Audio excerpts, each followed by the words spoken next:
Welcome to the Lieutenant Governor and Governor Candidate Forum, sponsored by Kona-Kohala Chamber of Commerce and the Community Forums Group. I am Sherry Bracken. I'm with Lava 105 at Koa Country Radio and Hawaii Public Radio, and I will be moderating the forum tonight. We will conclude promptly at 8 p.m.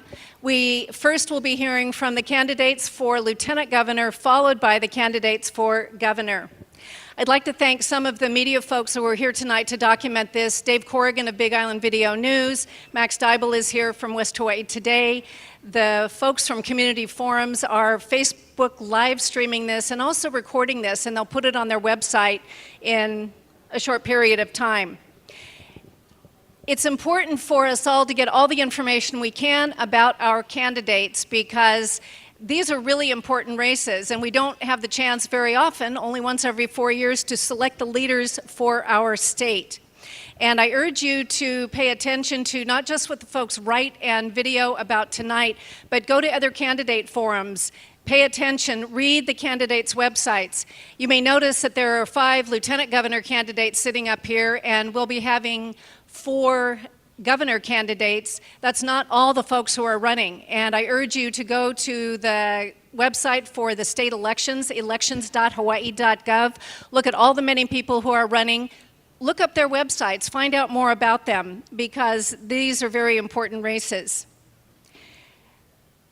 Another source is the League of Women Voters website. And by the way, the League of Women Voters is here with us tonight. They're over there.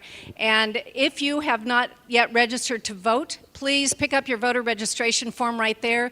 You may also use that to change your address or to request an absentee ballot, either permanently or just for one particular race. You may also go to their website, which is called vote411.org, to learn all about candidates. They invite every single candidate to post information there so that you can read about them and learn more. Absentee ballots, if you've requested one, will be mailed out starting around July 16th. And then I mention this because I want you to register. That's why the League of Women Voters is here. But I also mention it because the voting part is really the most important part. So walk-in voting starts on July 30th and goes through August 9th. And if you are registered to vote, you may vote at Aupuni Center, Pahala Community Center, West Hawaii Civic Center, or Waimea Community Center.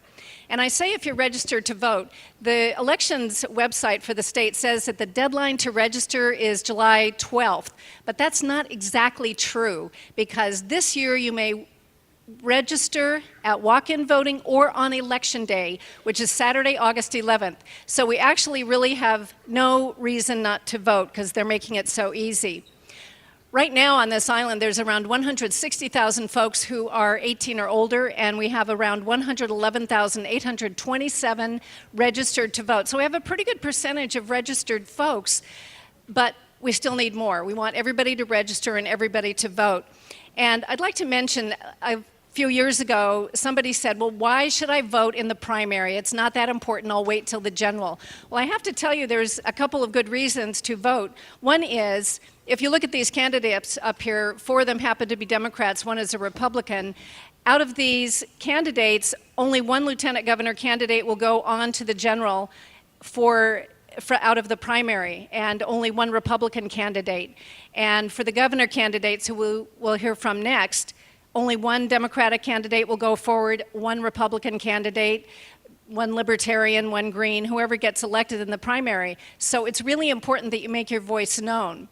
And the other thing is, on this ballot in August, or if you get your ballot by mail around July 16th, there are some nonpartisan races. The state races are partisan, but county council is nonpartisan. And that means that if somebody is in a county council race, if they get more than 50% of the vote, they are elected. So there is no general election for them. That's it. So please take advantage and vote. Comedian George Carlin said that politicians don't want a population of well-informed, well-educated people capable of critical thinking. Now, clearly you're interested in being well-informed because you're here, and I really thank you for being willing to learn more about our candidates. I'd like to thank all of the sponsors who have made tonight possible: Kona-Kohala Chamber of Commerce, Community Forums, Kohala Coast Resort Association, League of Women Voters, West Hawaii Association of Realtors, West Hawaii Today, and of course Kealakehe High School and Mr. Alan Vogt, who is here every year with us and has been for the past, 15 or 16 years that we've been using Kealakehe High, and I very much appreciate the support of the high school. I'd like to thank our sound engineer tonight, Scott Ordway, who's over here, and will make sure that things go smoothly. The stage decorations, courtesy of Bucky Leslie, AKA Gene Leslie. Aren't they just beautiful? I really appreciate what he's done. And I also appreciate our community policing officers being here tonight in the back. Way back there is Officer Robin Crusat and Officer Kuili Dela Cruz. So if any of you get out of hand, we got our guys back here to take care of that. Now, during this forum, I'd like to ask you to please hold all applause, all boos, any expression of anything, so that we can devote all our time to hearing from the candidates. And I'd really like to thank all you candidates for being here, because a commitment to public service is a huge commitment, and we thank you for doing this for us. I'm going to introduce our candidates for Lieutenant Governor, and again, please hold your applause for now. First, on the left, we have Democratic candidate Kauai Mayor Bernard Carvalho Jr. He took office, you can stand, Bernard. He took office in 2008 to fulfill a partial term for the late Mayor Brian Baptiste. He's a Kauai native. He graduated from Kapa'a High School and from UH Manoa on a full-ride football scholarship with his degree in PR and communications, and he was drafted by the Miami Dolphins. He started working for the county in 1985 and served as Community Assistance Office Director and Department of Parks and Recreation Director. Mayor Carvalho is married to a nurse, Gina Godinez, and they have 3 children.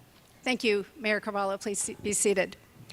Next, we have Democratic State Senator Will Espero. His family is from the Philippines, and he was actually born at the U.S. Naval Base in Yokosuka, Japan. As a military kid, he grew up around the world. Senator Espero graduated from Seattle University with a degree in business management and has lived in Hawaii for 36 years. He worked in finance and banking, property management, and the administration of Frank Fossey. He's been in the state legislature for 19 years and is in his 5th term in the Senate, serving as Senate Majority Floor Leader and the chair of the Senate Housing Committee, and has 3 children. Thank you, Senator.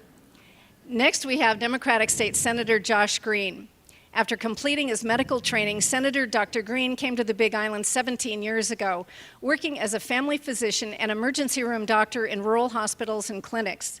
Today, he still works in the emergency room at Kohala Hospital on weekends.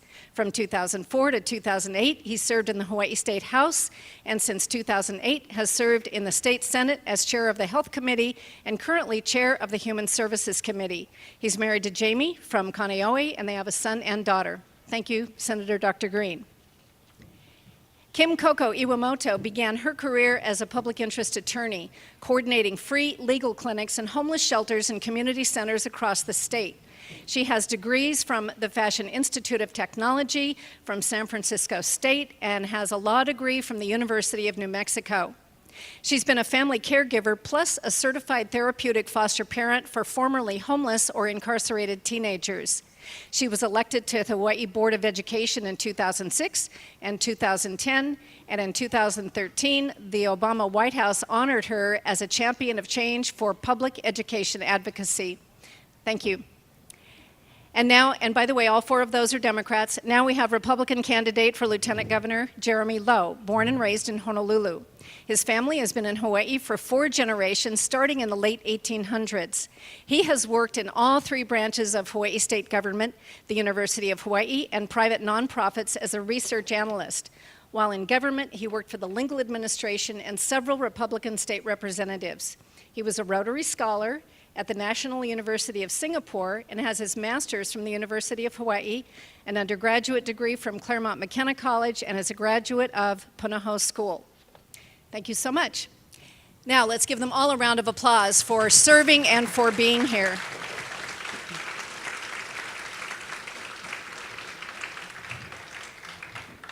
Now, as you know, we time these forums, every question, and we are very pleased, as usual, again, to have Dorinda Thatcher and Tanya Power with us. And for those of you who haven't seen this before, we have an electronic timer, and they also do a manual backup, so that if the electronic timer fails, we've got things covered. When the candidates start to speak, the timing starts. When the yellow light goes on, they have 15 seconds left, and as many of you know who have been here before, when the red card goes up and the red light goes on, their time is up, and sadly, we cut them off. That's just what we do. So, we have many, many questions tonight. We have a lot of questions that were submitted in advance. There were a lot of questions developed by the team, and so I just want you to be aware that we're not going to be taking questions, particularly for the Lieutenant Governor candidates. So, Lieutenant Governor candidates, are you ready to begin? All right. Now, our first question. The constitutional duties of the Lieutenant Governor are to serve if the Governor... Okay, sorry. The constitutional duties of the Lieutenant Governor are to serve if the Governor cannot, plus there are some administrative duties such as marriage licenses and state IDs, overseeing the Office of Information Practices, and a few more. But generally these are, to some degree, clerical duties, and the Lieutenant Governor always hires a very competent staff to handle that. But generally, the Lieutenant Governor handles special assignments as agreed to by the Governor. So the Lieutenant Governor goes in, or most Lieutenant Governors go in, with an idea of what he or she might want to accomplish.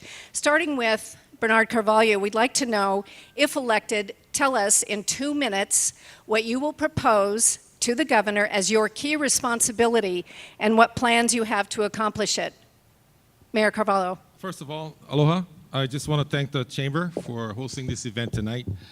And just returned from Washington, D.C., and it's important for us to really support our business community. And I was over at the Hawaii on the Hill event, which brought many different businesses to the Hill. The nation's capital was filled with aloha. And I was there, I chaired this event, co-chaired this event for 5 years, it's the 5th year. And it's important for us to continue to support our business community and, of course, our chambers throughout the state. And I want to thank the Chamber for that. There's also no secret that we both islands, Hawaii Island and Kauai, hit with major disasters. And we had our share of our disaster on Kauai, the highest amount of rainfall in 24-hour period, 49 inches of rain.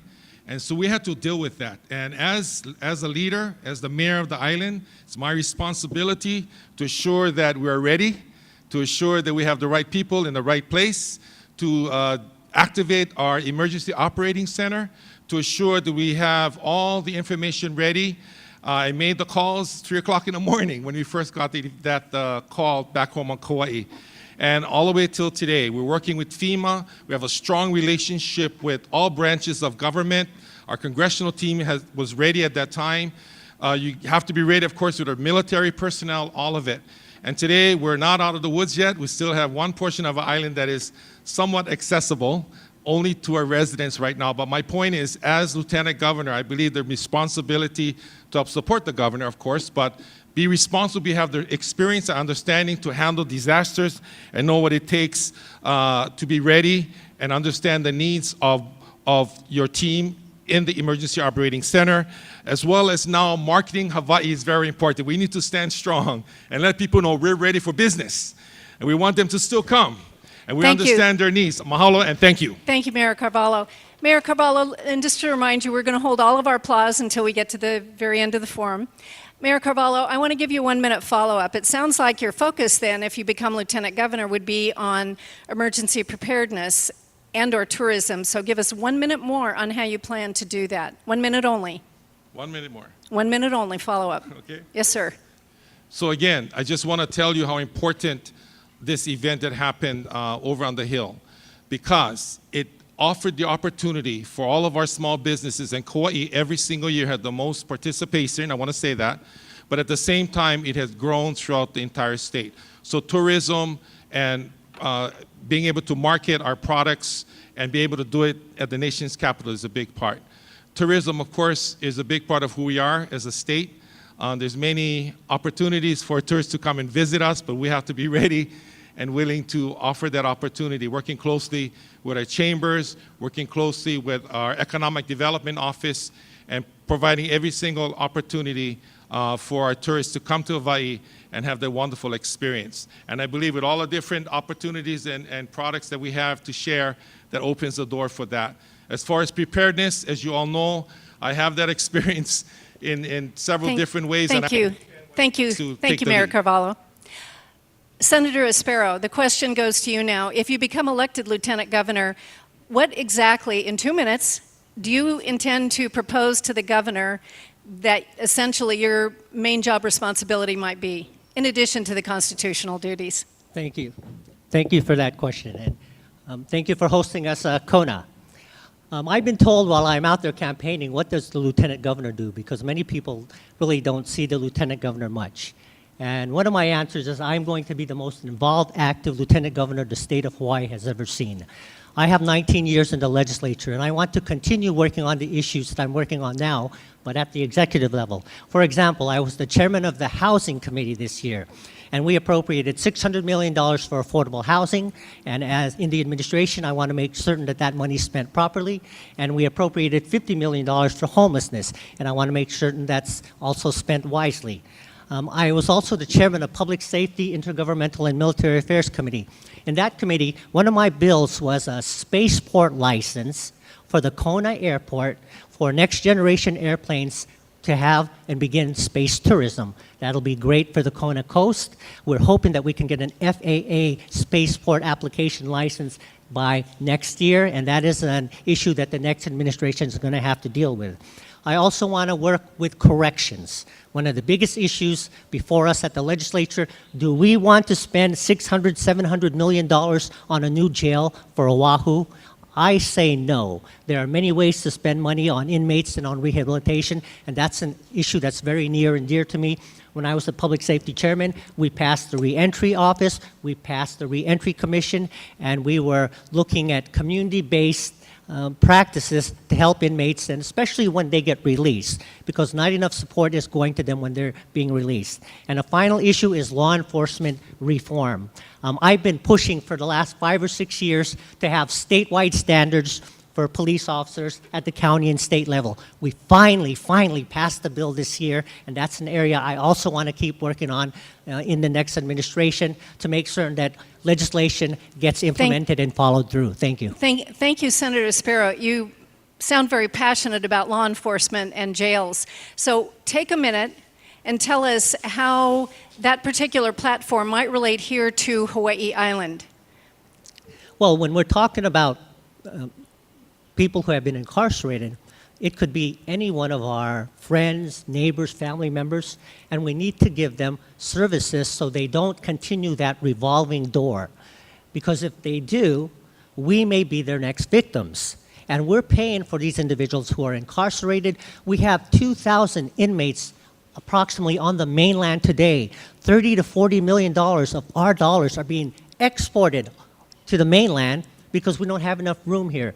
This is a very expensive proposition dealing with inmates. We need to do it in an efficient way while at the same time making certain that that recidivism rate at 50% goes down. 50% is too high. We need to push that down. We need to help these individuals with their broken lives and become productive members of society, because at one point in time, we're all touched by someone within the prison system one way or the other. Thank you. Thank you very much, Senator Espero. Senator Green, if you are elected Lieutenant Governor, tell us what you will propose to the governor be your major responsibility in addition to your constitutional duties. Thank you, Sherry. 2 minutes. Thank you, Sherry. Thank you, everyone. First of all, let me say thank you all for honoring me with the ability to serve in the House and Senate for these last 14 years. It's because of you I've had incredible experience and to be able to help people. As you know, I came to Hawaii to be a physician, and I've spent my whole adult life taking care of people in our community. And it's through that lens that I've seen the greatest challenges we face in our state. We have great challenges with drug addiction. This is one area I'd like to help either of the candidates who prevails, either Congresswoman Hanabusa or Governor Ige, if it's a Democrat that wins. I know that the impact of drug addiction on our families is something we have to address, and as a physician, having seen our families struggle with this, I think I'm uniquely positioned to make a difference in that area. And then there's chronic homelessness. As Human Services Chair, I've seen it through that lens as well. The reason this is such an enormous challenge is many people are suffering, many families are suffering, and a very small percentage of our people, about 12,000 people in our state, are consuming about 61% of our Medicaid budget, which is $1.2 billion, and we're not helping them. These are taxpayer dollars that we have to better utilize to make all the other things possible. So by taking up the chronic homeless challenge, I've begun to start a homeless institute, and to serve the governor in that capacity, I can find resources that we can reinvest in housing. We can reinvest in early education. We can reinvest in creating a better healthcare system, which you know I'm passionate about having a universal healthcare program for the state of Hawaii as I've been functioning in the state Senate. It is one of the areas where all other problems can be dealt with if we deal with it professionally. And I'm hopeful that the Lieutenant Governor will become a very powerful position underneath a strong governor, because to use that position to our benefit with a person in the trenches, which is what I do, I will leave you and go to the ER to work in our community for 48 hours after this debate. To use a person in the trenches to solve our problems should be a unique way to use the Lieutenant Governor position. So I'd be honored to fight homelessness and drug addiction in our state. Thank you. Senator Green, take one more minute and give us a little more detail. You talk about homelessness and the funding, and we need to know, 1 minute only though, tell us how that's going to work, because clearly on this island we have not solved our homeless problem. Yes, so in the course of my work as chair of the committee and then as a doctor, I was able to uncover the fact that because of the large incidence of addiction and mental illness in those who are homeless, 20%, 18 to 20% of our chronically homeless are consuming all of these resources. They don't get better if you simply move them from place to place in the state. If you put a roof over someone's head, our study showed that the cost dropped 43 to 73%. So to start an institute, to actually use Housing First dollars, a significant percentage of our Medicaid budget into that area, we suddenly solve the problem and create incredible savings. It's something that I've already begun to do. I started a free clinic in Chinatown, for instance. We're saving $105,000 a week of taxpayer dollars already with almost no overhead. So I'm able to translate the experiences I have as a doc here on our island into large successes for our state. And I hope that that's the kind of thing people want in their lieutenant governor. Thank you very much. Kim Koko Iwamoto, if you are elected lieutenant governor, give us a sense as to what you would like your key platform to be. I'll use the term platform. What do you want the governor to let you do? Okay, great. Thank you so much, Sherry, for that question. And thank you, West Hawaii Island, for inviting and your hospitality. And also I want to offer my deepest sympathies to those who have lost their homes or who have friends and families who have lost their homes. I can imagine how devastating that must be right now. And thank you for being here. Also, I want to let people, I see a lot of people fanning themselves. I have a whole bunch of fans at my station over there. You're welcome. They're not like this one, but they'll cool you down a little bit. I just want to clarify something, Sherry. You mentioned that the lieutenant governor would have to ask permission of the governor to do X, Y, and Z. And I'm an attorney, and I've actually read the Constitution and our state statutes. There's nothing prescribed or limiting the lieutenant governor in what they can do and what kind of permission they need from the governor to do that action. One of the reasons why I'm running for lieutenant governor is because that position has been underutilized, because the people who've held that position have often seen it solely as, there being an understudy to take over perhaps for a higher office. I see it as a wasted opportunity to really open it up to the people and make it the people's office, where those of us who've been working on the front lines of our state's most pressing issues, we can go there and build our coalitions and coalesce our power and reclaim our democracy. One of the issues we need to work on collectively is education. As mentioned earlier, I've served for 5 years on the Board of Education. I served on the Hawaii State Teacher Standards Board. I served as chair of the Career and Technical Education for the University of Hawaii. I have 10,000 hours of work in public education. I'd like to continue that advocacy. I think that that's really important, and we've been underfunding education in Hawaii for such a long time. Thank you. Kim Koko Iwamoto, take one more minute. You obviously feel that education is one of the things you really want to focus on. Just in 1 minute, give us a sense as to what you might want to do that would affect us here on Hawaii Island, because one of the things that we suffer from is being far away from headquarters in all aspects. So give us a better sense. 1 minute, please. Well, you know, I think what we've seen with weighted student formula and this idea of giving money to schools and letting them decide what to focus on, part of that has been a little bit of a red herring. Because the real problem, the real struggle, is that we just aren't offering sufficient resources to schools to let them offer the programs needed to have an excellent education system. So, you know, the bottom line is this: we need to make sure there's more money going into the schools so we can pay our teachers, so we have the highest qualified teacher pool and teachers teaching our students. We are investing in our future. That would be the most important thing, is fully funding education.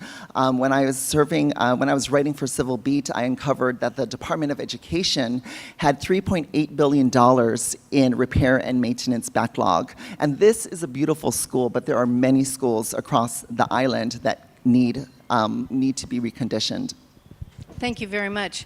I'm sure Kealakehe High School would like to get more money for repair and maintenance, even though it is beautiful. Thank you. Jeremy Lowe. Now, Jeremy Lowe is a Republican candidate, and remember, when you pull a ballot in the primary election, you will have to determine which party for which you want to vote. So once you decide that you want to vote for example, Mr. Lowe, that means you're going to be pulling a Republican ballot. Mr. Lowe, 2 minutes. Give us a sense as to what you want to try to accomplish as Lieutenant Governor if the Republican governor is elected and you are elected. Aloha, everyone. My name is Jeremy Lowe, and I'm running for Lieutenant Governor in the Republican primary on August 11th. I am a real conservative, and I'm a real Republican. The office of Lieutenant Governor has been underutilized for years. As Lieutenant Governor, I will be a very proactive advocate for good public policies. I also see the Lieutenant Governor becoming an unofficial Inspector General, which would be very different than the State Auditor. The Lieutenant Governor is part of the executive branch. The State Auditor is part of the legislative branch.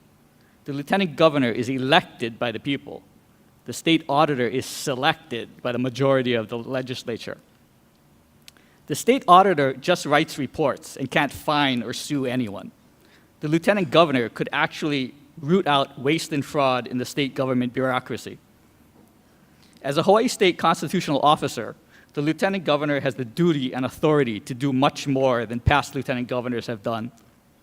It's a matter of backbone and political will, and not just waiting around as a political understudy. I am running for Lieutenant Governor to improve our economy and create new private sector jobs by implementing good and sensible public policies. I support tax cuts, and I oppose tax increases. Businesses will invest, expand, and create more jobs when their tax burden is low. I strongly support the Second Amendment, and I'm a life member of the NRA. My campaign slogan is "Make Hawaii Great Again." To find more information about me and my stand on issues, please go to my website, votejeremylowe.com, and my Facebook page, Jeremy Lowe for Lieutenant Governor. Please vote for me, Jeremy Lowe, in the Republican primary on August 11th. Thank you, and mahalo. Thank you, Mr. Lowe. Let me just ask a question. You spoke about the Inspector General aspect of Lieutenant Governor, that you could do something, and it sounds a little bit like you have an idea. What area would you look at first to ensure efficiency and appropriate spending of money? 1 minute, please. Okay, keep in mind the Lieutenant Governor is a constitutional officer, right? You have your governor, you have the Lieutenant Governor, you have your cabinet, the directors of the department, right? The governor cannot fire the Lieutenant Governor. Clearly, you want to get along and you want to coordinate, and you will have similar beliefs because, in Hawaii, after the primary, you run as a ticket. So you're either two Democrats or two Republicans. But, you've looked at past history. A lot of lieutenant governors and governors have not gotten along. a lot of that is they had different agendas. It was also, they had personality clashes. But I believe the lieutenant governor can do a lot. For instance, I would lobby at the legislature every day for issues I consider important. And I wouldn't need the governor's permission to do that. Clearly, you would want to coordinate. But, the lieutenant governor, we got to keep in mind, really can be a very independent office if the lieutenant governor has the political will and backbone. And thank you very much. Thank you. I'd like to now ask Ms. Iwamoto first. Take 1 minute. Tell us how your experience will make you the best candidate on the Democratic ticket for Lieutenant Governor. 1 minute, please. Thank you. So I entered public service after I had an experience. I was working in New York City. I had dreamed about being a fashion designer or in fashion in New York City, like growing up all my life. So after I graduated from high school, I went to New York. I studied at the Fashion Institute of Technology. I was working in the job of my dreams, and suddenly my boss called me into her office, and she said, I got a funny call last night at home from one of our largest corporate clients, and they said that they weren't comfortable working with you because you're trans. And this is in the early 1990s, and there were no protections for people like me to work with dignity and to earn a living to support myself and my family. So I entered law to fight back, to change the law for the people so that we can make a difference in how our government treats us and allows us to participate in our society. Thank you. Thank you, Ms. Iwamoto. Mr. Lowe, I should have started with you because you're the Republican. I'm trying to keep the Democrats together. But I'm going to ask you now, on the Republican ticket, take 1 minute and tell us why, out of all the lieutenant governor candidates, you would be the best, based on your experience. Tell us what your experience is, and you're going to take 1 minute to do that, please. Okay. I've worked in all three branches of state government, the executive, the judiciary, and the legislature. I've also worked at the University of Hawaii and in private nonprofits, including Kamehameha School. So I'm very familiar with bureaucracies. I know how there's a lot of waste and fraud. Basically, if you vote Republican, you're voting for a serious change.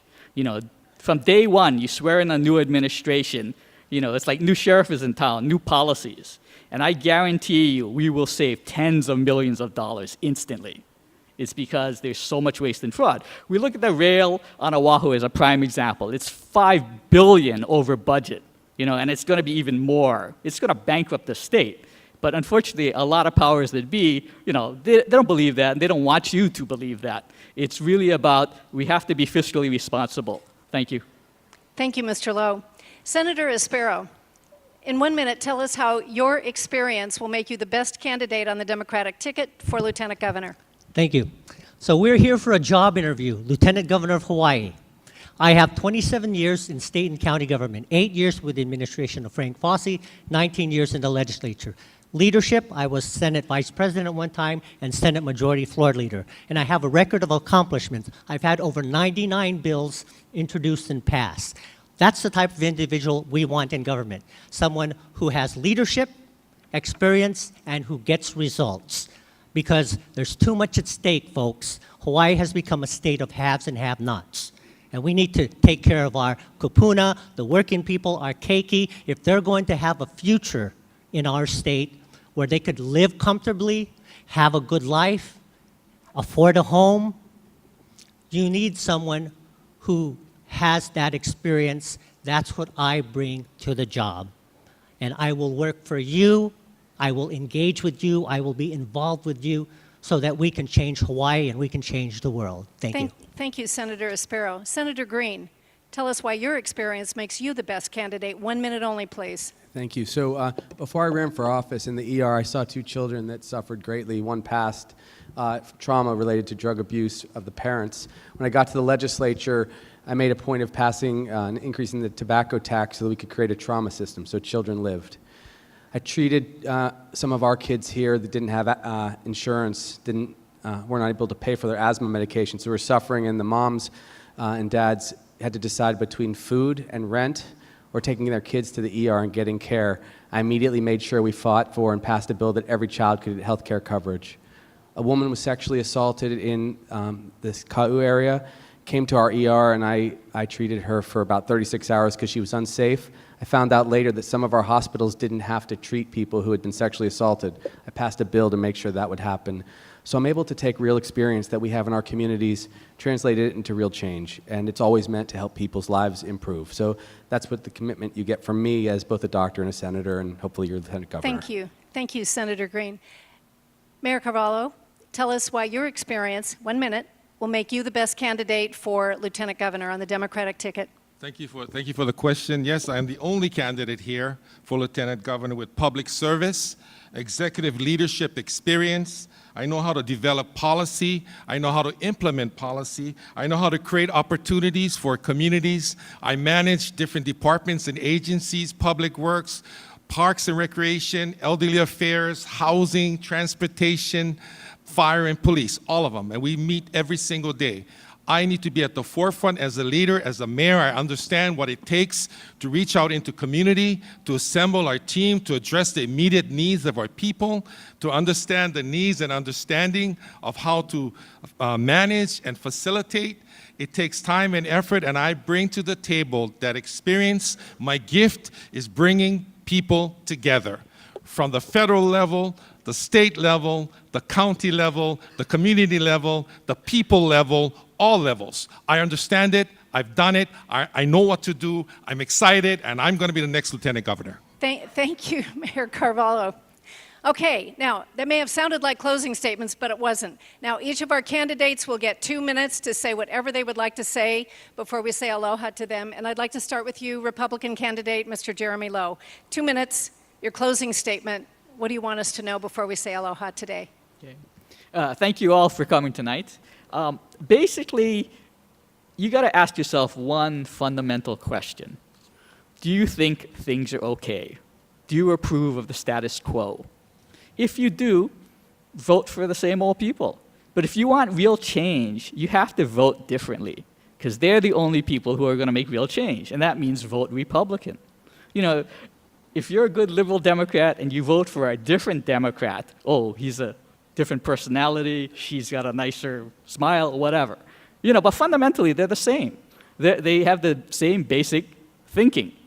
If you want real change, vote for Republicans, and if you have a hard time, you know, vote for someone who's not a Democrat, you know, because that's the only way you're going to get real change. You know, I talk about the rail, I talk about the waste in the state bureaucracy, and, you know, literally, there is so much waste and fraud that goes on. So that's one of my main reasons for running. Think about it this way. If you want to stop the waste and fraud, not only do you have to vote for change in a serious manner, you have to consider why the waste and fraud exists in the first place. You know, because certain special interests are, you know, they got their hand out. And it's understandable when you have one-party system, right? Or even the concept of labor and management. You know, management doesn't exist in state government because labor controls everything. And, you know, I don't have a problem with unions so long as they're not corrupt. They represent different interests. And so the whole concept of government, you know, labor and management, business and labor, all of these things matter. You have to have balance. And we sort of look at Hawaii, and we all know things are out of whack here. So if you want to improve Hawaii, you got to vote differently. So please vote for me, Jeremy Lowe, in the Republican primary on August 11th. Thank you very much. Mahalo. Thank you very much. Mayor Carvalho, 2 minutes, closing statement. Again, thank you so much for the opportunity. I've been mayor for the past 10 years on Kauai. I've served as a civil servant for 17 years. I served as department head for 6 years. And so I understand the really internal operations of county government. And I'm ready to step to the state level. I can bring my experience to pull people together, pull resources together, work with all the different departments, bring a different vision, a different type of understanding of what it takes to get things done for the people that we serve. I am a candidate who has proven leadership, ability under fire to make tough decisions, who stands ready to serve you. I've proven that in so many different ways, and I just feel that at this point in my life, my family's life, I want to serve, and I want to serve as your Lieutenant Governor. I've had the experience, like I said, And if elected, when elected, I plan to be the bridge, I plan to be the voice, and I plan to be the action. And that's action with aloha. Aloha is a big word, everybody, and we need to understand that. And sometimes we miss the emotional side of everything that we need to do to serve the people, internally, externally. And I've proven in so many different ways through my style of leadership and understanding of government and assuring that we can really reach out from our keiki to okupuna through educational opportunities, through transportation, reaching out for resources and grants, and all of it takes time and effort, but it takes a leader who can pull the right people together and reach out to all branches of government and bring home what is right for the people of Hawaii. And that is what I stand for, and I look forward to being your Lieutenant Governor, and with all the experience that I had, will surely have the opportunity to serve all of you. Mahalo for the opportunity. Aloha. Thank you, Mayor. And now, Senator Espero, tell us why what would you like to say in your closing 2 minutes? Thank you. Thank you for listening and being here. Thank you for those in television land. A footnote, of all of us here, I'm the oldest. So, as baby boomers, it's our time. We need to leave a legacy for our Hawaii and for future generations. I have 27 years in government, and these are important years because I have formed relationships. I know how to pass laws. I'm a good listener. I know how to collaborate and pass what's in the best interest of our state. Example is a bill that I was a key player on banning oxybenzone in sunscreen, which harms our reefs. And this is a measure that got international news, one I was at the forefront on. And this year we passed ohana zones and safe zones, something I've been pushing for many years, because we've been pushing the homeless around from park to park, community to community. We need to put a place for them to stay where they could get help, they could get back on their feet. You want someone who can get the job, who will be your champion, your advocate, the person that will fight for the working people of Hawaii. That's Will Espero. I pledge to you that we will turn things around, especially in housing. I have a plan to end homelessness and housing. It's going to take about 10 years because we do a lot of building. But we began this year with the $600 million appropriation. And that type of appropriation has to continue every other year at least if we're going to take care of this problem. And I want my son, who's a captain in the Marine Corps right now, to be able to come home one day and live versus deciding to stay where it's cheaper, where he doesn't have to struggle so hard and live paycheck to paycheck. So with your help, Thank as you. I said, let's change Hawaii. Thank you, Senator Espero. We appreciate it. Kim Koko Iwamoto, 2 minutes, closing statement. Thank you. My name is Kim Koko Iwamoto, and I'm a Democratic Socialist running for Lieutenant Governor. Our status quo politicians have created a tale of two Hawaiis. On one hand, we see more and more luxury condos and luxury estates being built and sold to the world's wealthiest 1%. Meanwhile, we look around us and we see more and more local families sleeping on our sidewalks and in our parks. Nationally, we have the highest rates of homelessness. We have the highest rates of families living paycheck to paycheck. And given our exorbitant cost of living, we, Hawaii residents, carry the highest average personal credit card debt in the nation. So it's no wonder that most people in Hawaii are one crisis, one illness, one car accident away from slipping into homelessness. And while our social safety nets remain torn and tattered, and while we continue to underfund our public education, our state charges corporations the lowest tax rate in the nation. And we continue to give real estate investors tax credits and tax breaks, even though they don't even live in our state. Our moral decency requires us to continue fighting for housing the homeless, fighting to invest in better public schools, not bigger prisons. And we must prioritize preserving our natural resources and prioritize them over the profits of corporations. In Hawaii, corporations spend millions of dollars elevating their influence at the state capitol. I want to make sure that the people's voice is heard. Thank you, Ms. Iwamoto. Senator Dr. Green, 2 minutes, closing statement. Thank you, Sherry, and thank you, family and friends, for being here tonight. We've been together for 14 years. You've put your trust in me, and I ask you to put your trust in me one more time. 14 years ago, we needed a community health center in our community. We built that together. I see Richard here tonight. We take care of tens of thousands of people because of that initiative, because we did it together. We needed a courthouse in this community that had been neglected. We got the funding, we built that together. It's from our common experience. I'm a person of action. I'm not a politician full-time. I've been a doctor and a leader for you. I spend every week coming back and forth to the Capitol and then back to our community to actually care for people. I think it's about time we have someone with real perspective and real life experience that can help. I'm able to take these experiences with you, with your children, with our kapuna, and translate them into actual action. The people on the stage are excellent candidates, and I commend all of them. They're all worthy of serving in office. But we need someone to bring a different take, a new type of leadership to the table. We have to actually achieve things for our people. I know what the impact of drug addiction is because I see the prescriptions go into people's hands and the addiction not get treated because we don't have adequate care for people. I know we have to solve that problem. I know firsthand. I take care of the homeless. I see them on the street, so I started shelters and homeless service centers to actually make a difference in their lives. I'm able to translate actual experience into action and change for our state in Hawaii. I'll do that on education, environment, health, and human services. I've been doing it for years because of you.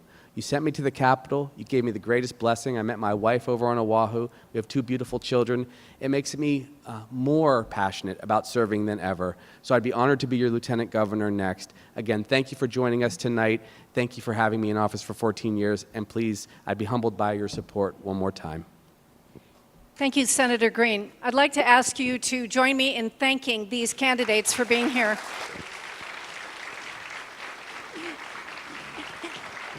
And now you may stand and depart. Thank you so much. Thank you, aloha. Thank you, aloha. Thank you very much. Thank you, Bernard. Thank you so much for being here.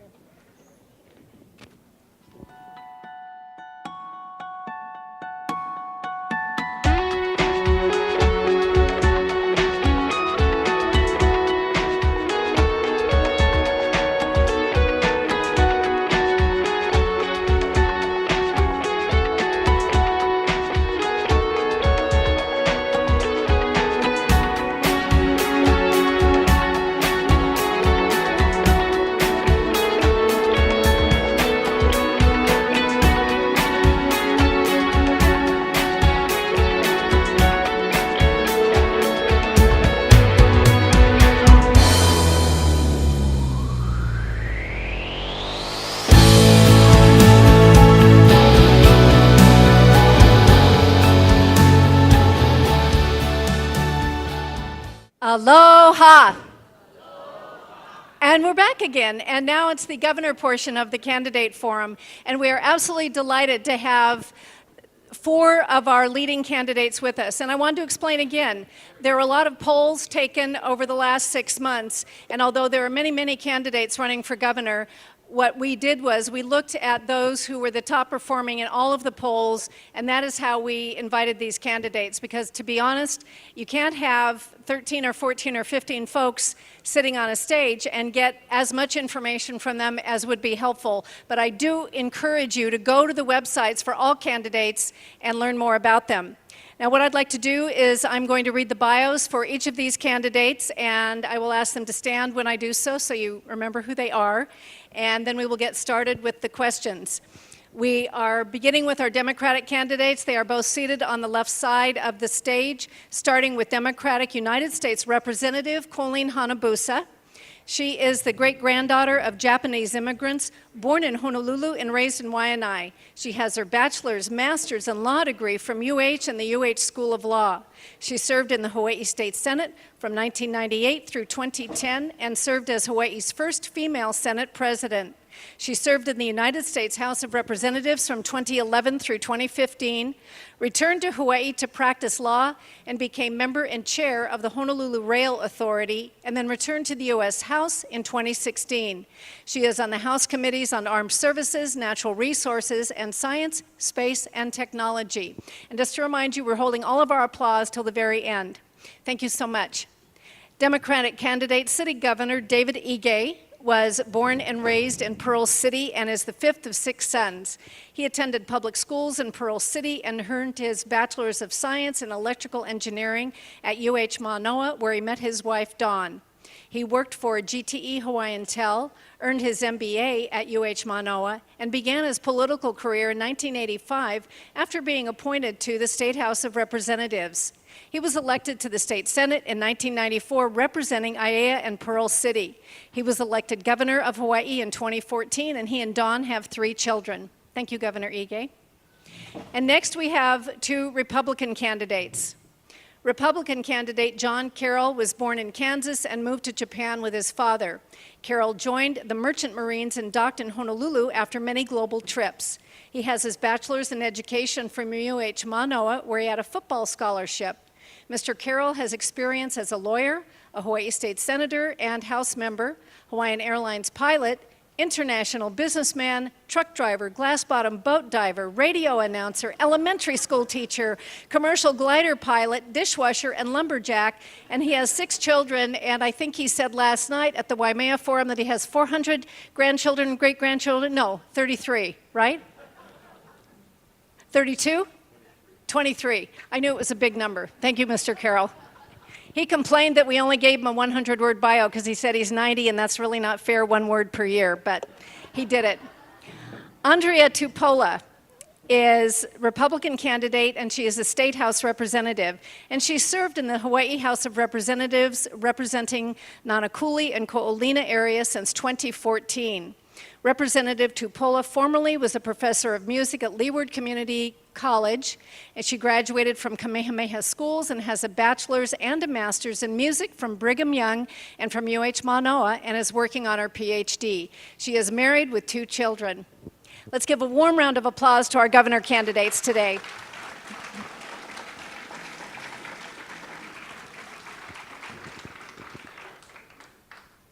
As I mentioned, we had a lot of questions submitted in advance of the forum, and between those and the questions submitted by or developed by the folks who are sponsoring the forums, we have many, many questions. So we are not going to take additional questions tonight.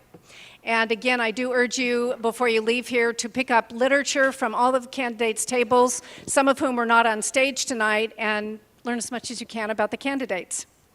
Now, I'd like to start with Governor David Ige. We have a very unusual situation going on here right now on our island, as you all very well know.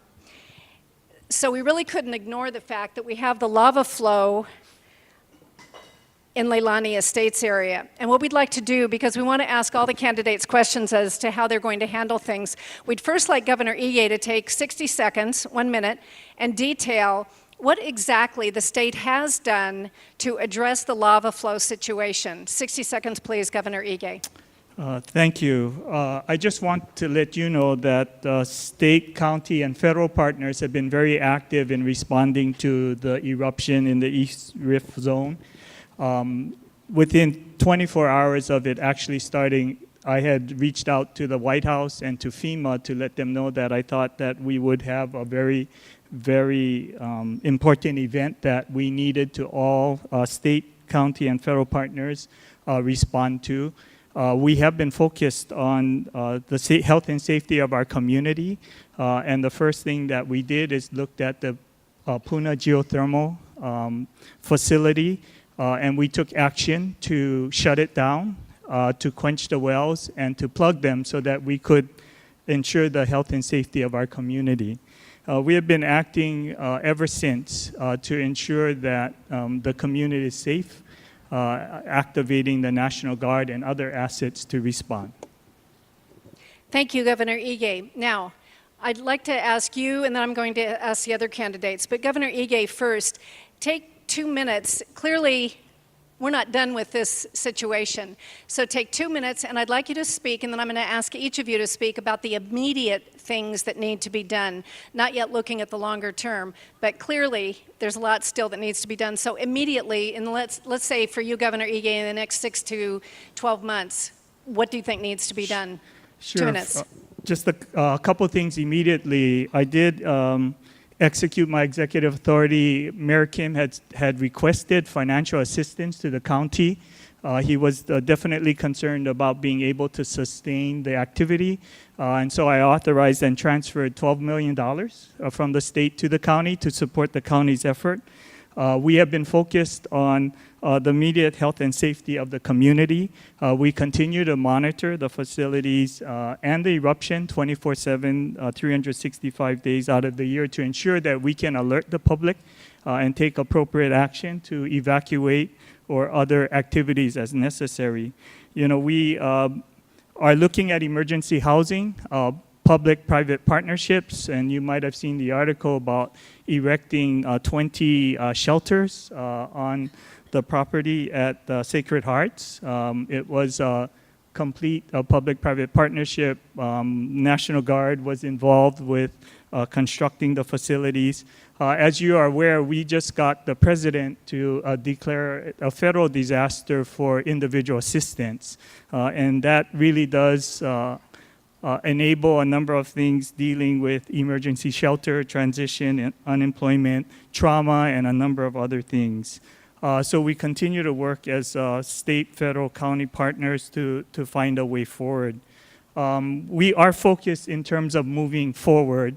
As you heard, we have a task force, county, federal, state, creating a new vision for what we would want to see happen in terms of long-term housing for those impacted by the lava flow. We are looking also at economic repair. What actions can we take to promote visits to the Hawaii Island? We're talking about trying to establish a viewing site because we do know that it's the most important facility. Scott? I still like Scott Ordway back here, even though he cut me off instead of Governor Ige. When you said you could do it, I didn't think you were talking me. Rep. Hanabusa, if you are elected governor, you will take office in January. And what we'd like to know is, in the short term, if you think state assistance will still be appropriate, what do you think will need to be done for Hawaii Island relative to recovery from the lava flow on a short-term basis, 6 months or whatever? First of all, thank you to the Kona-Kohala Chamber for sponsoring this. I think the most important thing, and I don't disagree with Governor Ige, that the health and safety is paramount and should be the paramount concern in the short run. Safety, because we have been very fortunate in that we have not lost any lives. When you look at Guatemala, that is really a feat as to what has happened. And I think it's because we have amazing partners in terms of the whole USGS as well as the National Park Service and how they have studied our volcano. The health aspects of it, I think we have to look first at the students. I think we need monitoring. I do not believe that you have monitors at all of the schools as to whether or not the children should be out or should be there. This is also extremely critical. The other thing we have to do is for both the people as well as the businesses or the growers in particular that have lost everything, especially in the Kopoho area, we have to look at what is it that they need. They need to have hope. That's what they're all saying. I met with many of them today and they said they need hope. They want to have answers as to what the prognosis is for them, especially in the agriculture area. The economic conditions for the Big Island is extremely critical. So for example, I don't know if you know that 80% of our papaya is grown in the Puna, Kopoho area. 50% in the Kopoho area. It's not there anymore, and it won't be there anymore. So what do? So when I met with the farmers this morning, they said, we just want to know. We want to know what we can do. And of course, ornamentals are also in the Kapoho area. This is going to completely change. We need to do that. We need to work with Park Service because, believe it or not, Volcano has more visitors per year than Valor of the Pacific, than Pearl Harbor. Imagine what that means to your economic stability. Thank you, Rep. Hanabusa. Mr. Carroll, if you are elected governor, what in the short term will you do once elected to assist the people in East Hawaii relative to the lava flow on a short-term basis if you think state assistance will be appropriate at that time? 2 minutes, please. Well, first of all, I'd like to say that I'm really happy that every one of you folks is here and really thank everyone who put this marvelous group together. I really have hope for the future seeing that this kind of thing happens. I'd also like to really thank Governor Ige at this time, who happens to be one of the nicest governors we've ever had. I think he's doing a terrific job handling this. I've been following it through people that are on my campaign committee that are around and near the volcano. What I would like to say about this is if we had me as governor or mayor 50 years ago, this never would have happened. I saw in the 50s where a Kapoho, a papaya place just blew up. All of a sudden this whole papaya place is gone. As later on, I was flying around in the volcano, flying around an eruption. They had volcanic ash, or not ash, but actual pieces of lava going up 2,000 feet in the air, and I'm flying around this thing. Just could not believe the power and the really glory of this thing. And nobody should ever have been allowed to build a home there, and the developers that did that ought to be put in jail as far as I'm concerned. I also believe that the people in the government that allow them to develop those areas should also go to jail or at least be seriously fined. I would follow exactly what Governor Ige is doing as governor. I think they've opened the roads. They've done a lot of tremendously good things in the past month actually, and I'm very pleased with what he's done. I'd also like to add that as a state representative and senator, I worked very carefully with the Democrats. Many of them, most of them are really terrific folks. They just need good leadership, and that's what John Carroll brings to the table. Thank you, Mr. Carroll. Representative Tupola, if you are elected, what would you do in the short term if you think state assistance is appropriate for the folks on the east side of the island, everything relative to the lava flow in the short term? 2 minutes, please. Well, first off, thank you for this forum here tonight, and I was grateful to spend the whole week on the island. On Tuesday, I was actually able to go out to Puna. I went to Pahoa. I got to see the Civic Center. I got to walk through Pu'uhonua, Puna. I also got to see the project that the governor alluded to on Sacred Heart's property. And it was great for me to see not just the families that were affected, but all the other families that are feeling the effects of what happens when families are displaced. Where do they go? What do we do? Because people are not just in the public shelters. They are seeking refuge on the streets, in the beaches, in their cars, asking other community members if they can live with them. And so I think the first thing, for the first 6 months, we really have to start to envision what do we want Puna to look like in a year, in 2 years, in 4 years. I looked out at the Pahoa District Park and I thought, my goodness, there are places like this on the west side of Oahu that it took years for us to transform. And so we need to find solutions now. The second thing is that people were in desperate need of leadership. I saw a lot of different competing entities, from the Salvation Army to the Red Cross to World Central Kitchen that's making the food, to volunteers that are trying to transport the food. Lots of people who want to help, but lots of confusion. A lot of people wanting to know who's the mainstay, what's the bigger strategy, how long is this gonna last? And actually on the project where we saw the 20 homes, I want to thank personally Bronson Haunga and Gil Aguinaldo, who actually were the two that spearheaded that project. And I got to talk with them and I asked them, how long are people going to be able to stay in these homes? They said, maybe 2 months. And that's disheartening to me because we have a lot of those solutions on Oahu where it's so short term that there's not enough long-term solutions to get us out of the crisis. So we need more permanent solutions. And I'm personally taking part in a housing project right now in that area, and I'm grateful to participate in the relief. Thank you very much. I'd like to follow up with a short 30-second follow-up for each of you, really based, Mr. Carroll, on what you said. You said development should never have been allowed in that area. And I'm pretty sure you are familiar with the book Land and Power in Hawaii, which chapter 8 is a fascinating chapter. It exactly goes into that detail. So my question for each one of you is, even though this is generally a county decision to allow development, the question is, as governor, what position would you take on allowing folks to build homes in Lava Zone 1, particularly Lava Zone 1 such as that, which last had an eruption only 1955, which is, I think, like 60 years ago. Yeah. And let's start with you, Mr. Carroll. 30 Okay. seconds only. You know, number one, it's a no-brainer. The legislature has to make a prohibition on that type of land use. We have conservation land, ag, and so forth, and we can make in the legislature a provision for a specific provision that people should not be allowed to develop or build homes anywhere in that area where there's danger of the place being erupting and being blown out. They had the same thing happen in the 60s. A friend of mine, actually, Dave Ford, had put in a whole little Thank you. subdivision. Thank you, Mr. Carroll. I appreciate it. Ms. Tupola, Rep. Tupola, 30 seconds. Yes, no, what? First off, I do believe in county home rule. I do believe that we should support, the initiatives of the county, and I would highly encourage the mayor, city council here on this island to make sure that the zoning is such. And I think on the state level, we see too much the state government reaching in and doing, and I would say that in the event that the county doesn't support that, then we should definitely create some statewide legislation if that is the will of the people. Governor Ige, what's your position? 30 seconds. I don't believe that we should allow construction of new facilities in Lava Zone 1. I really do think that the risk involved is too great. They would have tremendous challenges. They would not have access to any insurance as a practical reality. And we just shouldn't be building new facilities or new residences on Lava Zone 1. Thank you. Rep. Hanabusa.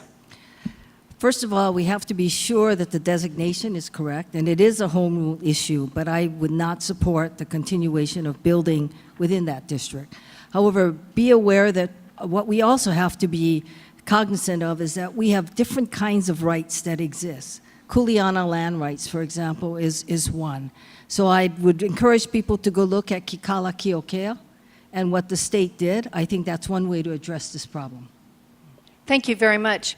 I'd like to continue our discussion a little bit of the economy because of the lava flow issue, starting with you, Representative Tupola.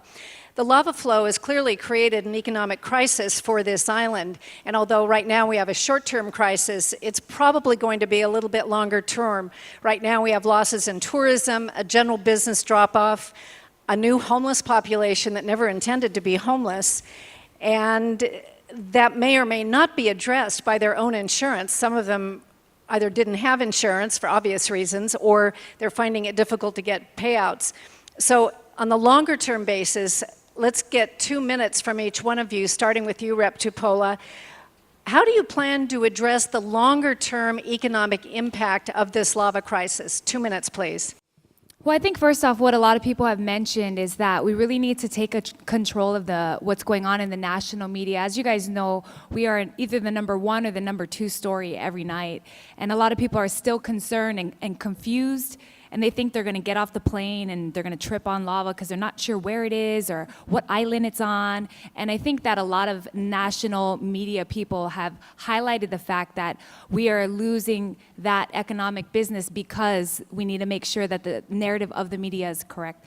Secondly, I think that for our local businesses, even prior to this crisis, we haven't really discussed in extent and in depth how much we need to support our local businesses, whether that's startup capital, and in this case, some of them lost everything from the place that they were conducting business to all the people that they were making money from. So we need to think about how that startup capital is going to apply in this situation. We have grants via Department of Economic Business and Development. We actually have enterprise zones. So how are we going to help some of these businesses start up that capital? And then thirdly, we definitely need to look into and ask the question to business owners here on the state side, what can we do more to help? Because a lot of times we think we know everything. You come to the island and it's a different different story than what you thought. So we need to get input from these business owners on maybe the fact that we need to support more agricultural business, agribusiness development. Maybe we need to make sure that businesses on the other side of the island aren't suffering because of all the displacement of families. I do know at Spencer's, people are concerned about the growing population there.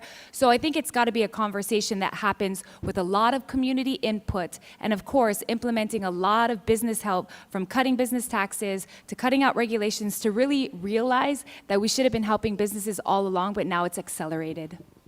Thank you. Mr. Carroll, if you're elected, tell us in 2 minutes what you would like to do relative to the longer-term impact of the lava based on the things that I described. 2 minutes, please. Thank you. My favorite subject. By the way, Marissa Hearns, who's running for lieutenant governor, was not able to be here tonight. She's at my table. I hope you'll. But anyway, the problem with this state right now is that we're in economic chaos, and the reason why is quite clear to me. It's the Jones Act, the shipping restrictions, which totally violate the constitutional provisions of the Commerce Clause of the United States. That Commerce Clause says that every state should have equal access to interstate commerce with the states, nations, and Indian tribes.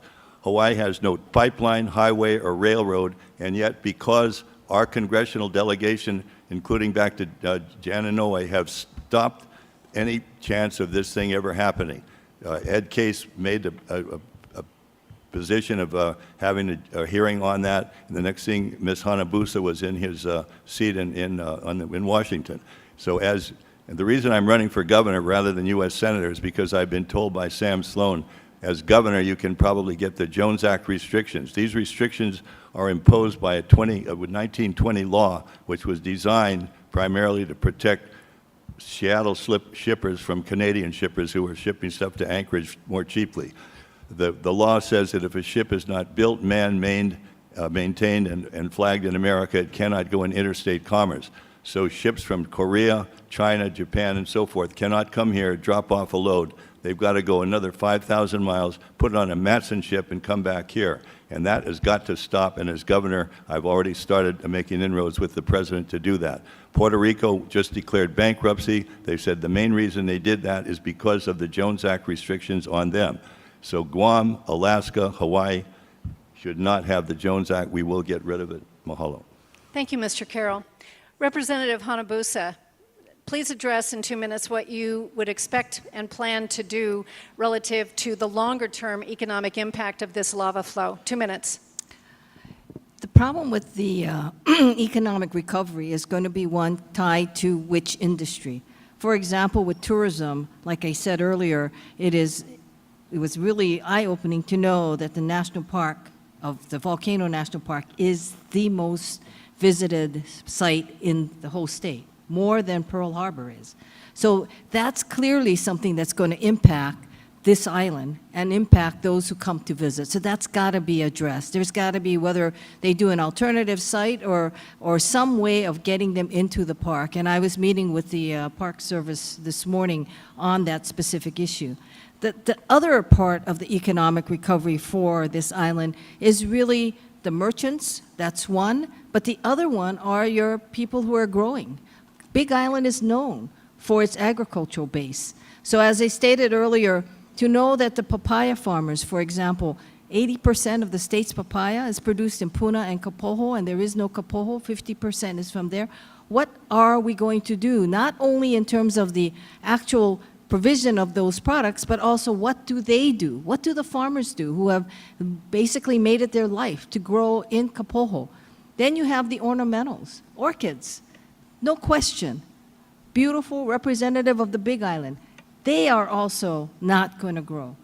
The most important thing that we're going to have to do in the long term is get the people to feel like there is a future and there is a place for them. When I met with the farmers this morning, what they were saying is, we just want to know. We want to know what the future is for us. We want to know if we can pick up and go. What is it that we need to do? These are important, and you just take that whole philosophy across the board to everyone who is affected, and that's going to be the long-term challenge for anyone who's governor of the state of Hawaii. Thank you, Rep. Hanabusa. Governor Ige, you've addressed some of the short-term issues. give us a look at the long term. 2 minutes, please. Certainly, it certainly will be a challenge, and it really is something that all of us in this community need to work together and see how we can make a difference for Hawaii Island economy. You know, first and foremost, it would be to focus on those actions that we can take to repair the economy as it exists. It is about promoting Hawaii Island as a destination. We've talked about trying to create a visitor attraction within the volcano viewing area and trying to create a safe viewing area. As Colleen had said, the number one attraction is visiting or watching the eruption. If we can work with the parks, the county, and the state and identify a viewing area, we could begin to attract visitors back to Hawaii Island. HTA does have an emergency response fund, $5 million that they can put on the table when the time is appropriate. We need to market traveling to Hawaii Island. I think it's very, very important to do that. And we did certify Kona International for international travelers. I think it's a real opportunity for us to pursue direct flights from Korea, China, and other destinations so we can bring more visitors and high-paying international visitors to this island.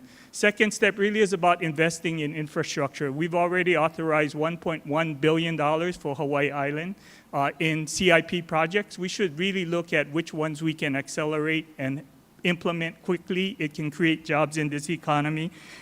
Third is really about repairing damage, creating jobs, employing local people to recover in that regard. Fourth, I believe, is accelerating renewable energy deployment. You know, I've asked the PUC to convene. Puna is out of commission. Puna geothermal. What opportunities do we have for new renewable projects? Thank you, Governor Ige. But with that, you've all talked a lot about tourism. Clearly, it's our number one industry, and we've asked you, or whoever was a candidate for the last 15 or 20 years, how do we diversify our economy so tourism does not have such a major impact on us? And now we are in a situation where we have a problem, and tourism is our number one industry, and we are impacted all over the island because of this. So Governor Ige, I'd like to go back to you for 2 minutes. What more do you think the state can do and should do to help really diversify this economy so we are not so dependent on tourism? 2 minutes, please. You know, certainly I do believe that it begins with creating an innovation economy, looking for ways that we can support research and development in the islands. You know, I've been a strong supporter of the GVS Accelerator that's here in Kona, and looking at identifying companies and facilitating the development of digital media products and then being able to distribute them all around the world. It really is creating those kinds of opportunities for new industry, new technology that really can make a difference in this community. I do believe that the National Energy Laboratory here at Nelha is another real asset that we need to do more to attract businesses. We have had and we made investments in critical infrastructure for Nelha that allows us to expand the activity. We need to get aggressive. You know, it is a competitive advantage. Nelha gives this community an asset that is found in very few places in the world, and we need to promote it, identify those business opportunities that would be interested and would benefit from being located here in Kona in West Hawaii. And the third area that I've always believed in is about education and being able to attract expand the educational opportunities on the east side in Hilo as well as west side. We have a brand new Palamanui campus. What can we do to attract new investment in higher education opportunities that benefit our community, as well as attracting new higher education institutions that would want to make that investment here in the community. You know, I supported the School of Pharmacy on the Hilo side, encouraging them to be able to expand to attract the students that we can bring to create economic activity. Thank you very much. Representative Hanabusa, if you're elected governor, 2 minutes on how you're going to help us diversify our economy, specifically for Hawaii Island, so tourism does not have such a huge chunk of what we do. Please. As you stated earlier, one of the committees that I've sat on in the United States Congress is Armed Services. And one of the first panels I was on, people, just 7 of us were there. We traveled throughout the United States, including Hawaii. And in Akron, Ohio, of all places, there were placards of what they were doing, and they were doing nanotechnology. They were addressing corrosion, the only degree in corrosion in the United States. And there was the University of Hawaii symbol there. So I asked the president of the University of Hawaii, why is the University of Akron, why is the University of Hawaii symbol there? He said, because you should really be interested that there is no place in this world where you can actually test all the various ecosystems except for Hawaii. And that's why they are in partnership with the University of Hawaii. I think that of every place, it is this island. This island has been underutilized in terms of what it can do and why we should be here. When there was a debate about the School of Pharmacy, and people from the legislature asked me, why should the School of Pharmacy be on the Big Island and not someplace on Oahu? I said, because what Hawaii Island has are the ecosystems, and we need to look to the future and look to the true development of what we can in terms of not only academics, in terms of research and the testing. That is Hawaii Island's really value, is its absolute uniqueness.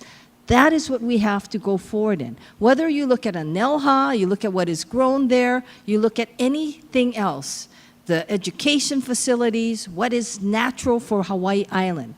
That is Hawaii Island's future. And as governor, I will tell you, I am somebody who just looks at that and believes that this is what we have to begin to emphasize. Tourism is still going to play a role, some role, but we must look at that. Thank you, Rep. Hanabusa. Mr. Carroll. If you are elected governor, what do you plan to do to help diversify the economy for this island, on this island? First of all, it's very, very clear to me over the years that I have been around, and I know age is always an issue, but I'm definitely old enough to run for governor. So the major component of our economy used to be agriculture. Agriculture is the most important thing that should be going on here. I will do everything I can, including getting rid of the restrictions for shipping that we have, in order to allow agriculture to become productive and to become the #1 component. Singapore has about 225 square miles of land. We have over 6,000 square miles of land. Singapore's gross domestic product is like $121 billion a year. Hawaii's gross domestic product is about $70 billion, most of which is tourism and government spending. That has got to change. That's what's burning me up inside, because we cannot get this bill passed. I filed 2 lawsuits on to get rid of the Jones Act. We did not lose the lawsuits on the issue. We lost it on standing. But right now, we can go in. In fact, the first thing I'm going to do as governor is to file a class action in federal court to get the Jones Act restrictions removed on the basis of the violation of interstate commerce.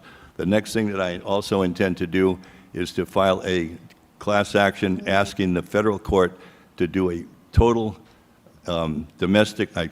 forensic audit of the entire thing that went on with HART, from the $3 billion that we were supposed to start with in 2005 to where we are right now. There's a whole lot of things that need to be done. I cannot really explain them all in 2 minutes, and I'll be happy to stay here for 2 hours if anybody wants to hear it. Mahalo. Thank you, Mr. Carroll. Ms. Tupola, Rep. Tupola, if you're elected, what are you going to do to help us diversify our economy, please? You know, I think the main thing that we need to remember is that our state is still a large portion. In fact, almost 90% is still zone rural. We have a lot of agricultural land on this island alone. We are land rich. I mean, there's land everywhere. And it's been one of the initiatives that we haven't seen take the forefront in our state, is helping our agriculture, helping our ranchers, helping our farmers.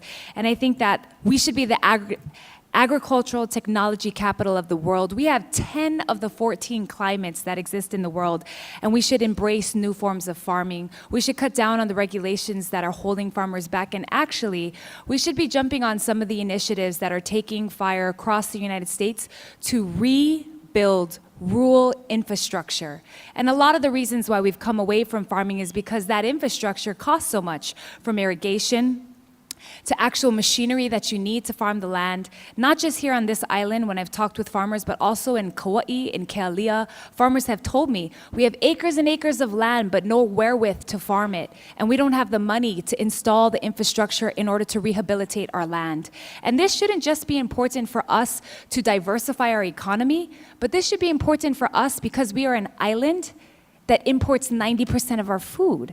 And so when we think about our sustainability in events of emergency, we need to have food security. And if we actually diversify our economy and put the money and the effort into supporting agricultural initiatives, we will start to see that we will start to sustain ourselves, support local businesses, support local farmers, support local produce. And we've wanted that this whole time, but we haven't put the effort in to do it. We have a corporation within one of our agencies called Agribusiness Development Corporation. And we should definitely be going through there and auditing all the money that's going into there and making sure that it has direct impact to help farmers as well as help workhouse farming development.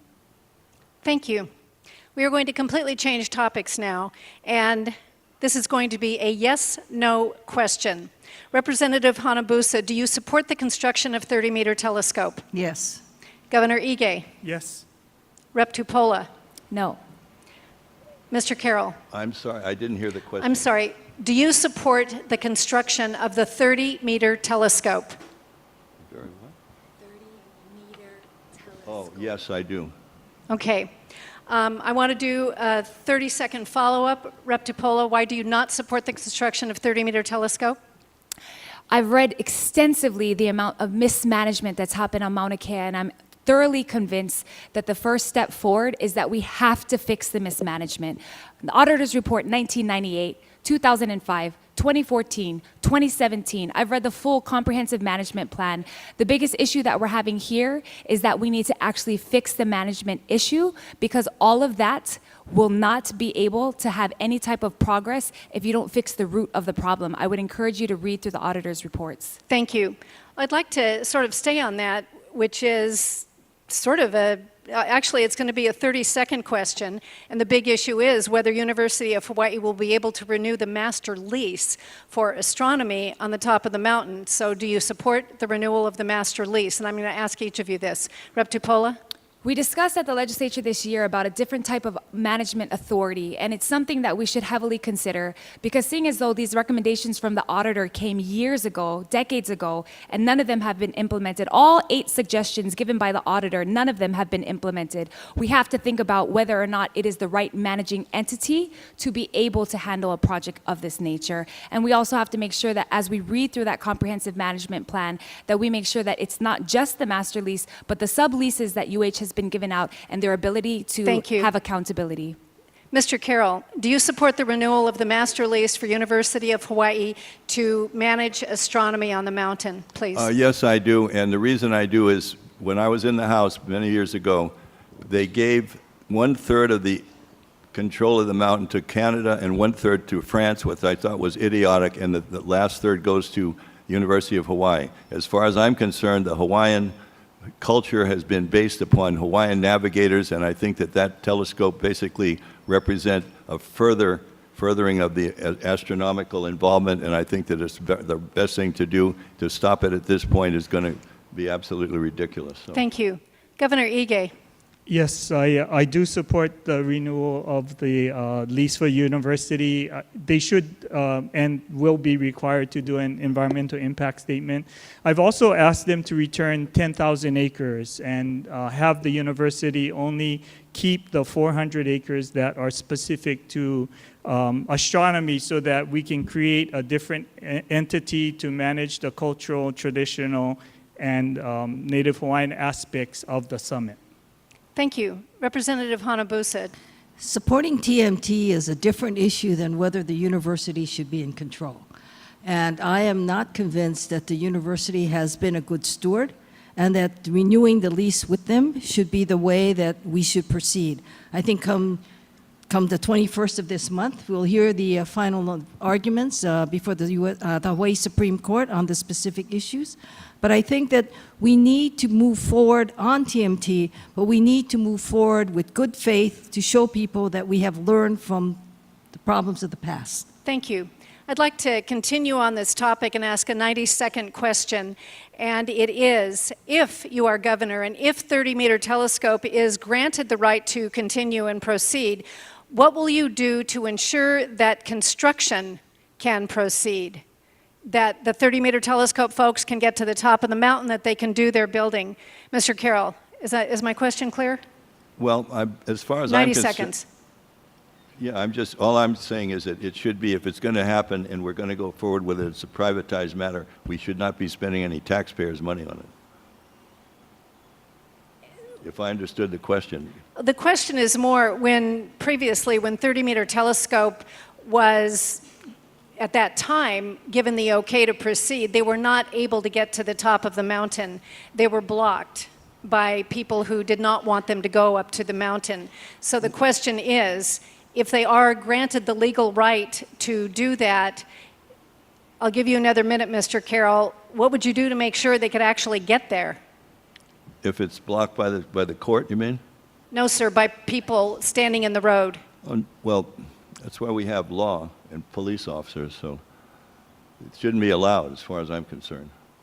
Ms. Tupola, 90 seconds. The issue with enforcement, and this is what everyone should know, is that it stipulates specifically in the auditor's report that there is no administrative rules for the mountain. So when an agency gets the authority to manage an entity, the first thing they're supposed to do is create administrative rules. Why do you need that? So that when incidents happen, that you have a way that you actually can proceed with protocol, with rules, with enforcement. I actually talked with the chief of police when this whole episode went down, because everyone was confused on what we were enforcing, what are the rules, what are the regulations. So that is actually part of the management issue we're having, is that the administrative rules have never been completed. Therefore, BLNR sent their DoCare officers over because it was their lease. Even the BLNR officers didn't know what to do. So again, back to the root of the problem, the management issue lies in that there are 8 specific steps that have not been abided by, and you need to go through them in order to do it. Part of making the administrative rules requires getting community input and allowing everyone to weigh in. And that's why some of this hasn't proceeded. And so in order to address that question, it has to go back to the fact that each of those steps has to be taken. Thank you. Representative Hanabusa, if 30-meter telescope is given the legal authority to proceed, how would you ensure they can actually get to the mountain and do the building? This is an issue that's been troubling me since at least 2015, where I taught UH Law School, and this was my final exam question to my students. I will tell you this, one of the things that we all have to step back. And the first thing we have to step back and analyze is that what people do not know is half of Mauna Kea, the lower half, is actually the property of Hawaiian homelands. And the road that goes up there is an issue, because I believe they have not executed an extension of that lease for the road. It's a totally different state governmental entity that technically has control over access.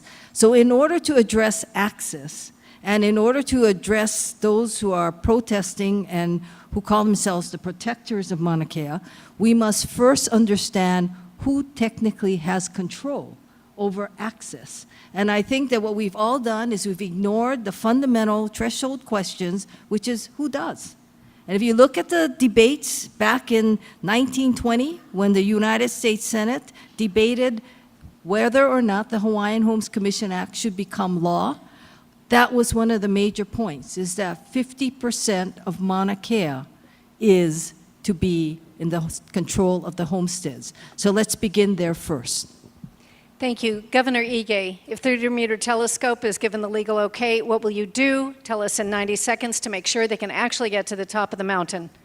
Certainly, what we have done and what I did the previous time when we were preparing to enforce the law, it's very clear that I'm committed as governor and chief executive to assure that everyone's rights are protected, that those who want to protest have the ability to protest, and those who are permitted, if the Supreme Court rules that the permit is valid, should have the right to proceed. We did convene, I asked the Attorney General to convene as the state law enforcement officer, law enforcement from throughout the state, to develop a specific plan to provide safe access for those who are contracted to construct the facility. And that did involve law enforcement from Hawaii Island. Obviously, Hawaii County Police will be a big part of that. It included enforcement officers from DoCare and the Sheriff's Department. As we know, that it will be a big challenge to assure that everyone's rights are protected and able to proceed. But it is a good example for utilizing the Attorney General as the state's law enforcement officer to organize law enforcement, identify the issues that are involved with getting access, and then being able to implement a plan that assure that the law is enforced. Thank you, Governor Ige. I'd like to turn to our Republican candidates first for this next question. We're completely changing topics, and we're going to state budget. Our state budget, and this is going to go to you, Rep. Tupola, first. Our state budget has huge built-in increases based mostly on employee salaries and future commitments for pensions and benefits. How do you propose dealing with the unfunded liability issues and other issues to ensure that our state really has enough money to operate without completely bankrupting the people who support it? And I'd like you to take 2 minutes and address that question. So unfunded liabilities is a conversation we've had at the legislature a few times. I sat on a committee where we tried to address some solutions for the issue. And what we should know, too, is that unfunded liabilities largely affect two of the main employers or employees of the state, which is police officers and firemen. And the reason why is because their pensions and the relation into how much money is given through the budget. So we have to make sure that we actually approach this problem correctly, because we don't want to affect some of our first responders in the way that they want to either, one, apply and work in their job, and two, their retirement. And so I think with the unfunded liability, the first conversation that we need to have is how are we going to start to promise exactly what we can actually provide. Let me give you an example. In the state of California, the city of San Jose, they actually kept overpromising pensions, overpromising the amount of money that they could give to state employees, and guess what? They filed for bankruptcy, and they actually told people that they had to walk away and that they weren't going to get any of their pension. So it's something real that can really happen in cities and in states, that if they don't actually have the money, and we are at 56% unfunded liability, meaning that we don't have enough money to pay out these pensions. So we have to start to talk about the reform that needs to happen on the employees that are coming into the state now. What kind of packages do we need to talk about that are realistic? Not because we want to give them less, because we appreciate all of the workers that work for the city and county, as well as for the state that do public service. But we need to make sure that we're actually giving them a guarantee of what they can actually receive at the end of their careers. And I think that it's never been addressed, never been talked about, because people don't want to talk about, less people working for the state. But I do think what I've seen in my community is that people appreciate honest conversations. Honest conversations about what's realistic, what the government can realistically provide and what they cannot. And it's going to have to be a conversation that happens at the negotiation table when they talk with different unions, with different employees. And so I do believe we need to start now. Thank you. Mr. Carroll. Okay, first of all, the reason we have the unfunded liability is because Hawaii is the worst state in the union in which to do business. We've got the highest cost of living, and we've got this, of course, as I said, because of the Jones Act. So number one is we've got to get rid of that. The second thing is we need to look at what is the amount of taxation that you folks are having to pay, where it's going, and what I intend to do is to do a survey of every job in the state government within the first 6 months that I'm in office. And I'm going to find out what we're getting for what they're doing, and anything that is not worth keeping is going to get abolished, because I don't want to see any of the taxpayers' money being wasted. Number two, and really more importantly, the people who are entitled to those retirement funds and so forth are entitled to them. They've earned them, and I happen to be one of them, so in a sense I have a conflict of interest, but it's so small I don't really worry about it. Anyway, but the thing of it is we need to get our whole economy straightened out. We need to be diversified. We start producing enough income to the various entrepreneurs here, and particularly in the agricultural area, we'll be producing enough money to have a decent surplus. I think we actually have a surplus right now. And when I was in the state Senate, we did end up with a $500 million surplus. So the money can be here if we've got the right economy. And it's all based upon what we can do with what we've got. And what we have got are these restrictions which have got to be lifted. and I'll be doing everything that I can to get that done immediately. Thank you. Thank you very much, Mr. Carroll. Representative Hanabusa, you've been in the state Senate. This is not a new issue to you. How do you plan to deal with unfunded liability and the other budget issues in a way that allows us all to continue to live here? 2 The minutes. unfunded liability issue is one that has been addressed by the legislature in recent times. They have put money into the actual ERS system, that's the retirement system. But in addition to that, what we've also seen is a very talented group of people who have taken on the responsibility of actually addressing the unfunded liability and how the retirement system operates. One person who recently retired from being David's budget director, Mr. Machida, who's now assumed the role of being the head of the board. If you look at historically what he has done, for example, what he did was, in response to what Mr. Polo was saying, when you look at force responders, in particular the police officers, one of the high costs, was the fact that they were able to put all overtime and special duty into the retirement. So just calculate it out. So what Mr. Machida did, and of course when we do these types of laws, it's always prospective. He said, okay, if you came into the police department at a certain point in time, you will not have the luxury of having all of your extra duty hours put in.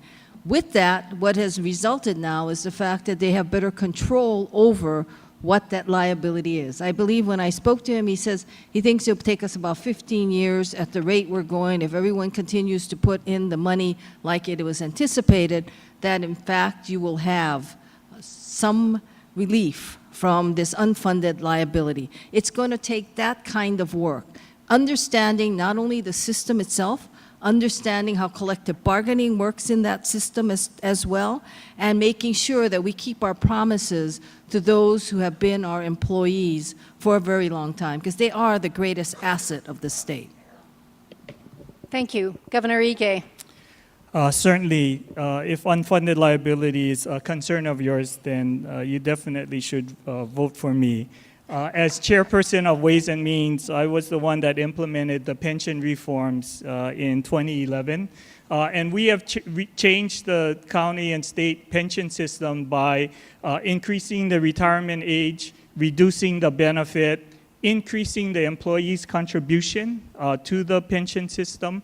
We've eliminated overtime and extra duty from the pension calculation.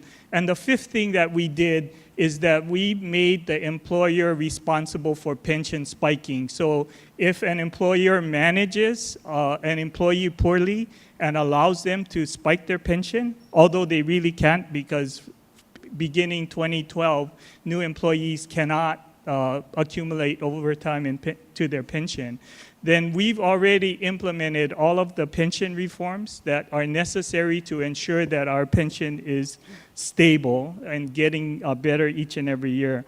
I also authored the measure to ensure that we begin to pre-fund the unfunded liability for the health fund. No other state in the country, it's only Hawaii, that pre-funds the pension or the liability accrued because of the health fund requirement. We are now funding 100%, or will in this fiscal year, of the annual contribution that will be required to ensure that every single public servant will get the health fund retirement benefit that they are counting on and expecting.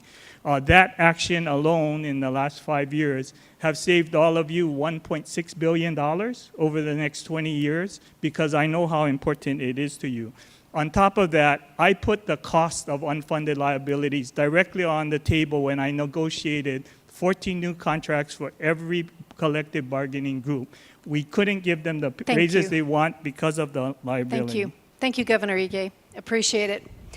And I'm going to stay with you, Governor Ige. You actually mentioned Palamanui Community College, and I know that the Kona-Kohala Chamber of Commerce believes that that is the key to our workforce development issues here on the west side of Hawaii Island to make sure that all businesses have qualified employees, employees who actually know what the job is. So how are you going to support the growth of Palamanui Community College and its programs? 2 minutes, please. You know, certainly I do believe that we have to expand the Palamanui campus. As you are aware, there are additional plans for additional phases that would add more classrooms to that facility. We need to proceed forward. You know, the university system was looking at Palamanui differently and insisting that they had to self-fund that expansion of that campus. I do think that Palamanui campus should be treated like all other university campuses, and we ought to fund that campus and the additional infrastructure, and I think most importantly, the additional classrooms and facilities that it needs to provide a more well-rounded offering to the people of West Hawaii. I do think that we also need to utilize distance learning better, that there is no reason in today's technology that every single degree program cannot be offered here at Palamanui campus. Except, of course, those that require labs and hands-on kind of opportunities. But in every other instance, I do believe that the university bureaucracy should move out of the way and let our students do what they want to be able to do, which is get access to any degree program within the university system on any campus. You know, that would truly allow us to give our students the opportunity to pursue their dreams, to be able to pursue the higher education program that they desire, that really allows them to get to the job and the career that they want. Thank you, Governor Ige. Representative Hanabusa, what do you plan to do to support Palamanui Community College? What kind of programs or development do you see there? Please, 2 minutes. The first thing we have to do is look at the community and interact with the community. What is it that the community feels is the demand? What is the skill set that you're looking for from those who would graduate from there? For example, just what I would think. NELHA is here, so there should be emphasis on that kind of research. I would tell you one of the most fascinating things for me was to know that NELHA creates these seeds, which are oysters, and they go all over Washington State. And every oyster, 80% of the oysters are actually seeded from NELHA. Think about that. Think about what else you can do. And what you need is a technology and people trained to do that. I went around, by the way, tasting all the Washington State oysters, and it's the same seed, but it's the area that makes it taste different. Because I wanted to understand however we're doing that. The other area that is very important here is really your medical facilities and the technology that goes into there. I do know, for example, that the University of Washington has looked into, and it's just Washington because of the fact that it's my oysters and all of that, but they are interested in starting something here, actually also at NELHA, to train a certain type of technician, something that they feel that could serve the community and then go on and serve other communities. These are very important issues. You look at where you are and what it is. You know, coffee. We all know CBB. There should be the hub for all the agricultural research that will address coffee and CBB. All other types of situations like that. I think that this would be the perfect campus. But again, come to you, see your needs, and address them by who you train. And CBB is Coffee Berry Borer, right? Right. Okay, just in case Coffee anybody Berry didn't Borer. know that acronym. All right, same question, please, to Mr. Carroll. We have a community college campus here, Palamanui. How do you plan to support it? What's your plan? Yeah, well, first of all, I'd like to incorporate by reference both the remarks of Ms. Hanabusa and Governor Ige as my own and adopt them. But what I intend to do, and this is very realistic, is to make, right now there's a need for about 80,000 pilots worldwide because the military used to be supplying them, but with atomic bombs you don't need that many pilots. So what I intend to do is to start a primo flight school that would begin on Oahu with the glider flying checkouts, but then the entire rest of that would become incorporated into the university here in Kona, where they would be going to single-engine land, and then they'll be going to multi-engine jet, and they'd be coming out with commercial instrument and commercial and instrument ratings so that they could go ahead and go to work for an airline. We could be charging foreign students up to $100,000 a year for that, and it will also make available the best flying teaching in the entire world. We've looked at that in China, and they're actually wanting to do that here as well. So, and then at the ultimate degree would be a degree in aviation science, similar to, well, there's an aviation university that give that degree. But it's a tremendous opportunity for us. We've got the perfect weather for it, and we've got the perfect facility for it, and it would be a tremendous benefit in terms of both income and education, and give all our kids an opportunity to get something they normally wouldn't even think about. Thank you, Mr. Carroll. Representative Tupola.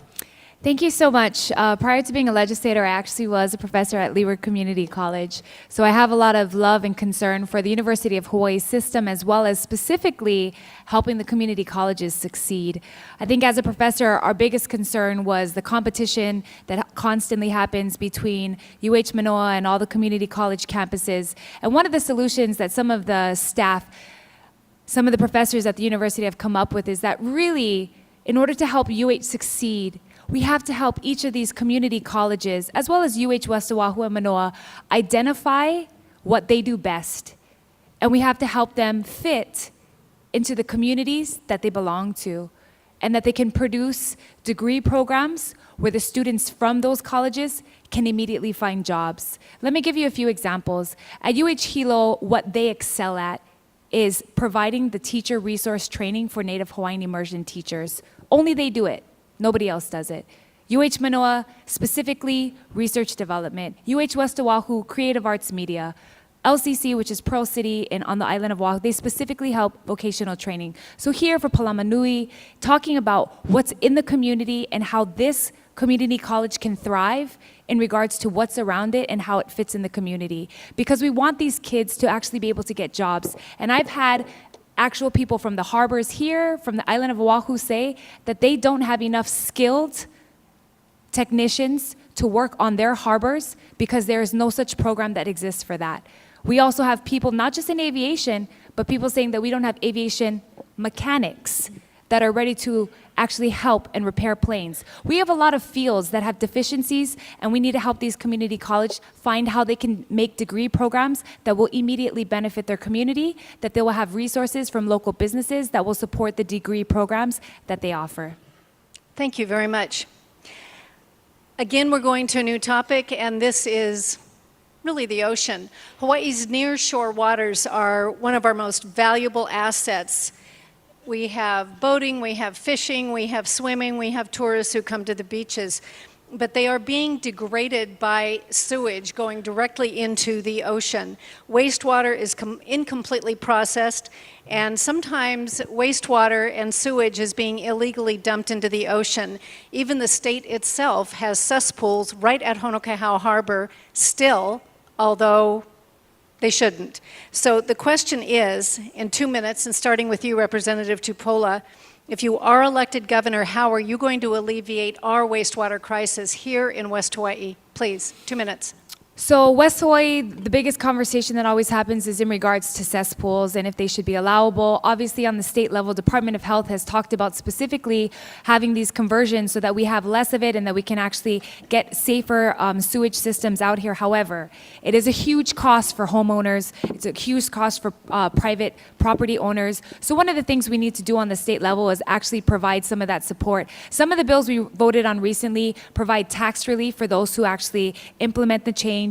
They provide some support in regards to the infrastructure, but I do know that the first step has to be us determining how many people are still utilizing that system, how close are these to the ocean waters, and how many of them immediately need to be changed out, and how can we take immediate action. Because it's one thing to pass a law that it's illegal to have it close to the ocean line, but it's another thing to figure out the process whereby we can help private property owners and all of the owners along the coast to actually determine how to convert that over, how much that would cost. For some people, it would be millions. millions, depending on how much they have to do and how old their system is. It's not to be said that they shouldn't start the process, but it is something that the state can intervene with, especially knowing that this wastewater is going into one of our most prized resources, which is the ocean.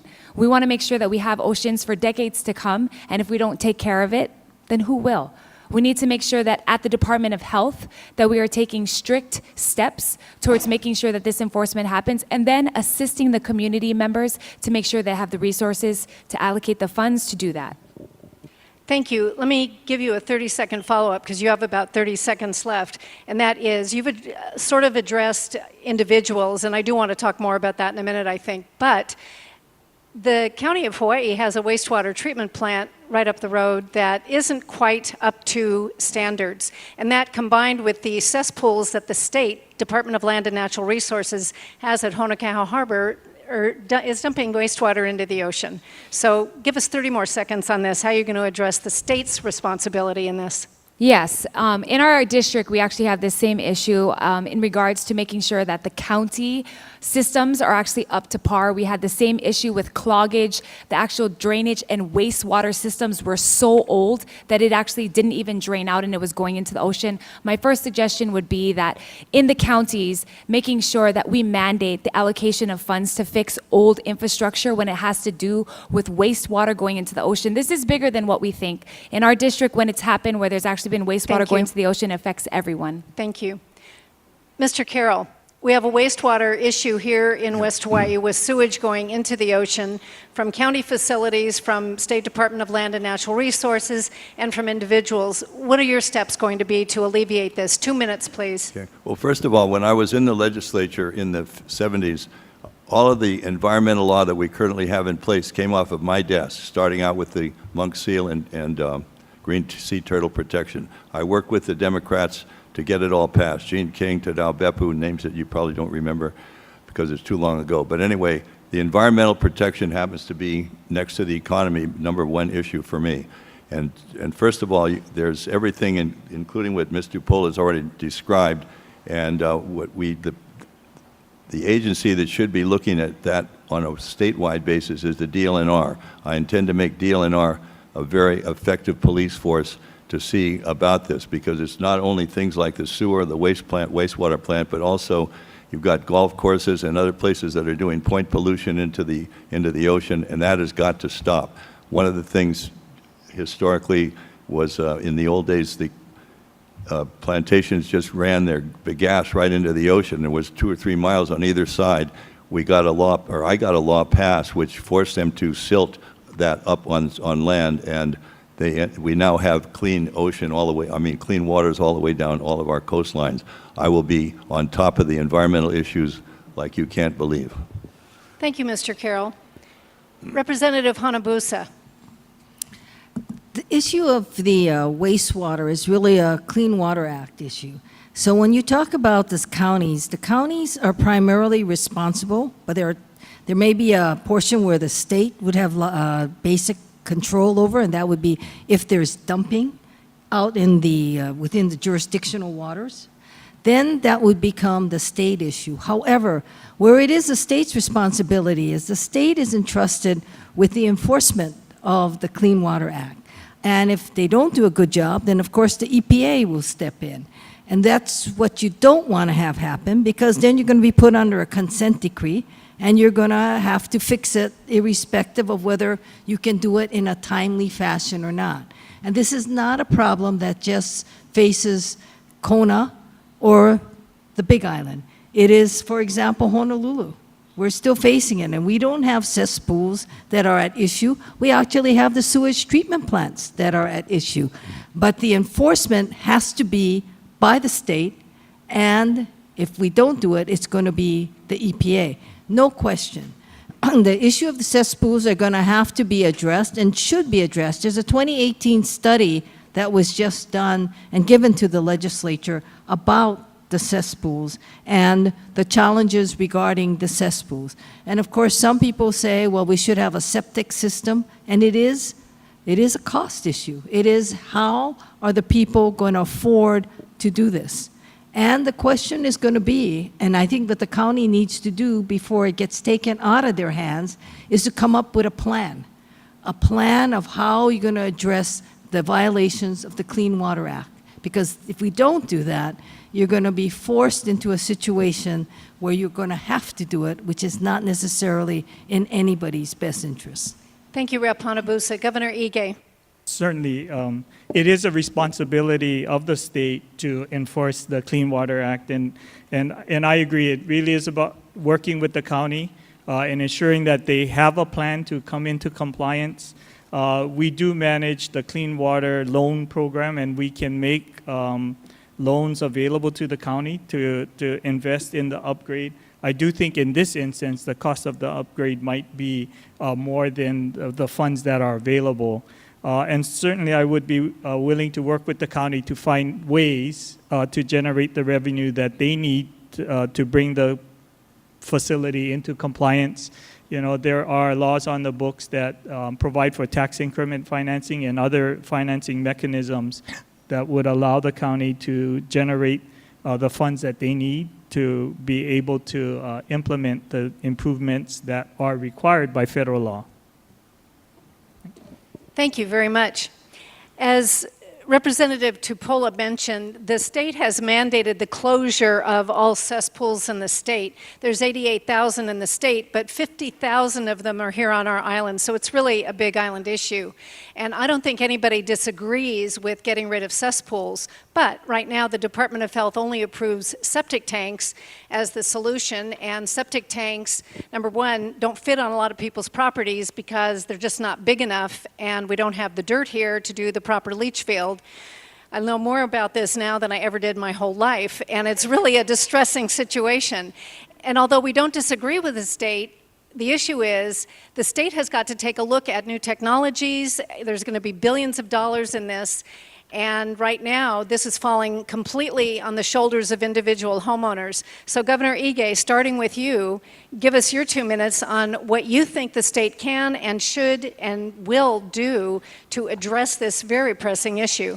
You know, certainly there's been a number of things that we've done at the state level, and the first level is really about public information. State Department of Health has been going around to the communities to explain what the challenges are with cesspools and why we need to change them out. And they have presented what the current technology is. I think you're right. Septic tanks are the preferred or the suggested solutions. But I've asked the department to really go back and look at, there are new technologies that are coming online. There are companies that are proposing different kinds of solutions using probiotics and other kinds of organisms to help with the breakdown of sewage.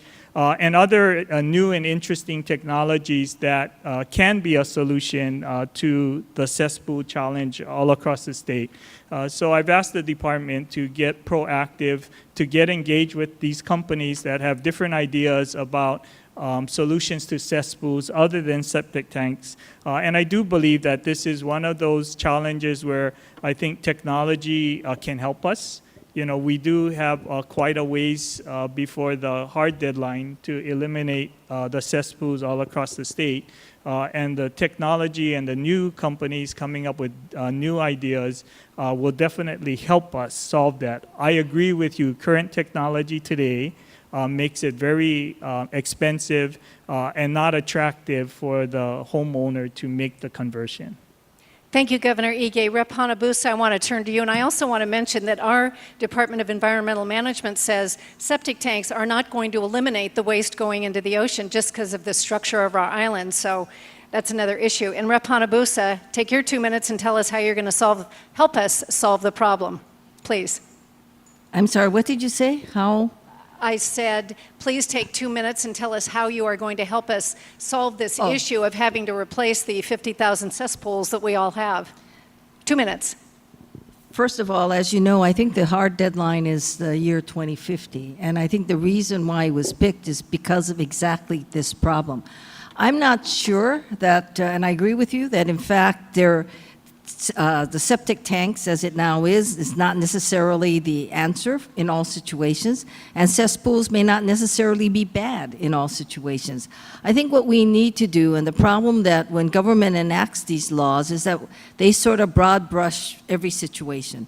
And what they should do instead is look as to in what particular situation you need to do something immediately, and maybe give people the opportunity to have a delay until sometime near the hard deadline so that you can, in fact, wait for the new technology.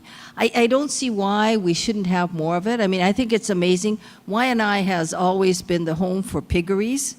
And, you know, the Koreans have come up with a system now where the piggeries don't smell. So if that's possible, then why isn't some way to address this whole issue not available maybe internationally? So I think it takes a matter of getting away from the mindset that this is what we got to do. We got to address it by a certain period of time. And like you said, septic tanks needs leach fields, and that in and of itself cause a problem. And the real difference is the fact that, yes, the solids fall to the bottom, but the fluids on the top has got to go sit somewhere. And if you have a rain or something like that occurs, then guess what? That's going to wash off into the ocean as well.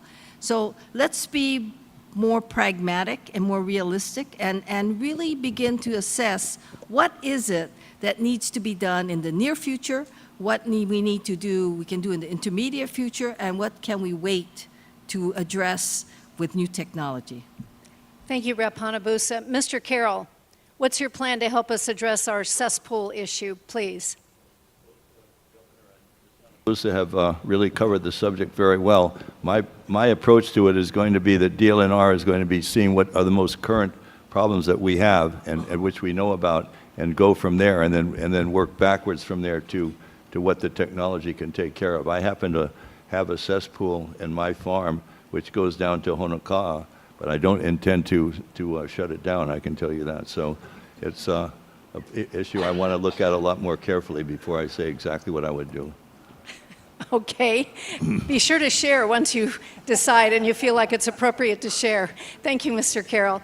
Ms. Tupola, we do have an issue. 50,000 cesspools have to be closed in 32 years, which isn't very long, actually. So 2 minutes, tell us how you will help this island. Well, the three thoughts coming to my mind right now is first, what we discussed at the legislature, I brought up earlier about tax breaks as far as credits for those who actually install it and spend a large quantity of money so that they can make sure to receive some of that on the back end when they file. The second thing is that our city and county of wastewater actually approached me in my district and asked me to be a part of the solution, because one of the things that wears down the county system is people's inability to know what goes in wastewater. And actually, we had a huge educational course about it in our community. And I think that that is really one of the solutions that we need to start with, is that it's one thing to change a system, but it's another thing to educate the community on the differences and how to actually dispose of things and what should go down the drain and what should not, because that was actually affecting the whole entire system across the Waianae coast, is that there was too much things going in the drain that shouldn't have been there. I won't tell you what things were found there. I actually went and looked, and they showed me how bad it was and why the system was getting overrun. So I had to do an educational course across the community, which brings me to my last point, is that some of these discussions should happen in regular town halls with community members. I actually held my 41st town hall last month. Over the past 4 years, we hold so many town halls because we actually use them as strategy sessions. We invite all the community members to come out, and actually a lot of our solutions come straight from the community members, straight from experts that actually know better than us, looking at things in a different perspective and helping our community members to learn. And since you said that the large majority is on this island, that's where the town hall should happen. We should have these discussions with the community members, hear their frustrations, bring out experts, and start to make a strategic plan for the next 32 years until it actually happens, so that everyone feels a part of it, everyone learns, so that as the transition happens, they know how to get rid of the waste and what should and should not go in the septic tanks. Thank you. We are at our final question before we give the candidates an opportunity to have their closing statements. And this has to do with health care. And Rep. Tupola, we're going to be going to you first on this. We've gotten a lot of questions about health care, as you all probably know, but just to reinforce, we have one private hospital in North Hawaii. We have 2 state hospitals, one Kona Community Hospital, the other Hilo Medical Center. And the state hospitals generally need additional funding to be able to operate, but they're generally not proceeding into the next century as would be appropriate. People now are forced to go to Oahu for a lot of medical procedures. It's inconvenient, it's expensive, it's not really fun to do if you've had an operation or surgery of any kind or you're not feeling well. So what are your plans, in 2 minutes please, to improve access to health care and hospital services, specifically here in West Hawaii? Save citizens time, money, and pain, really, and 2 minutes. First off, I always mention that, the adult dental Medicaid benefits were cut during the recession, and the state has been really slow to reinstate that. And the reason why I bring that up is because that directly affects our homeless population. It directly affects their ability to actually go and get services that are regular dental services and not emergency services. That's one.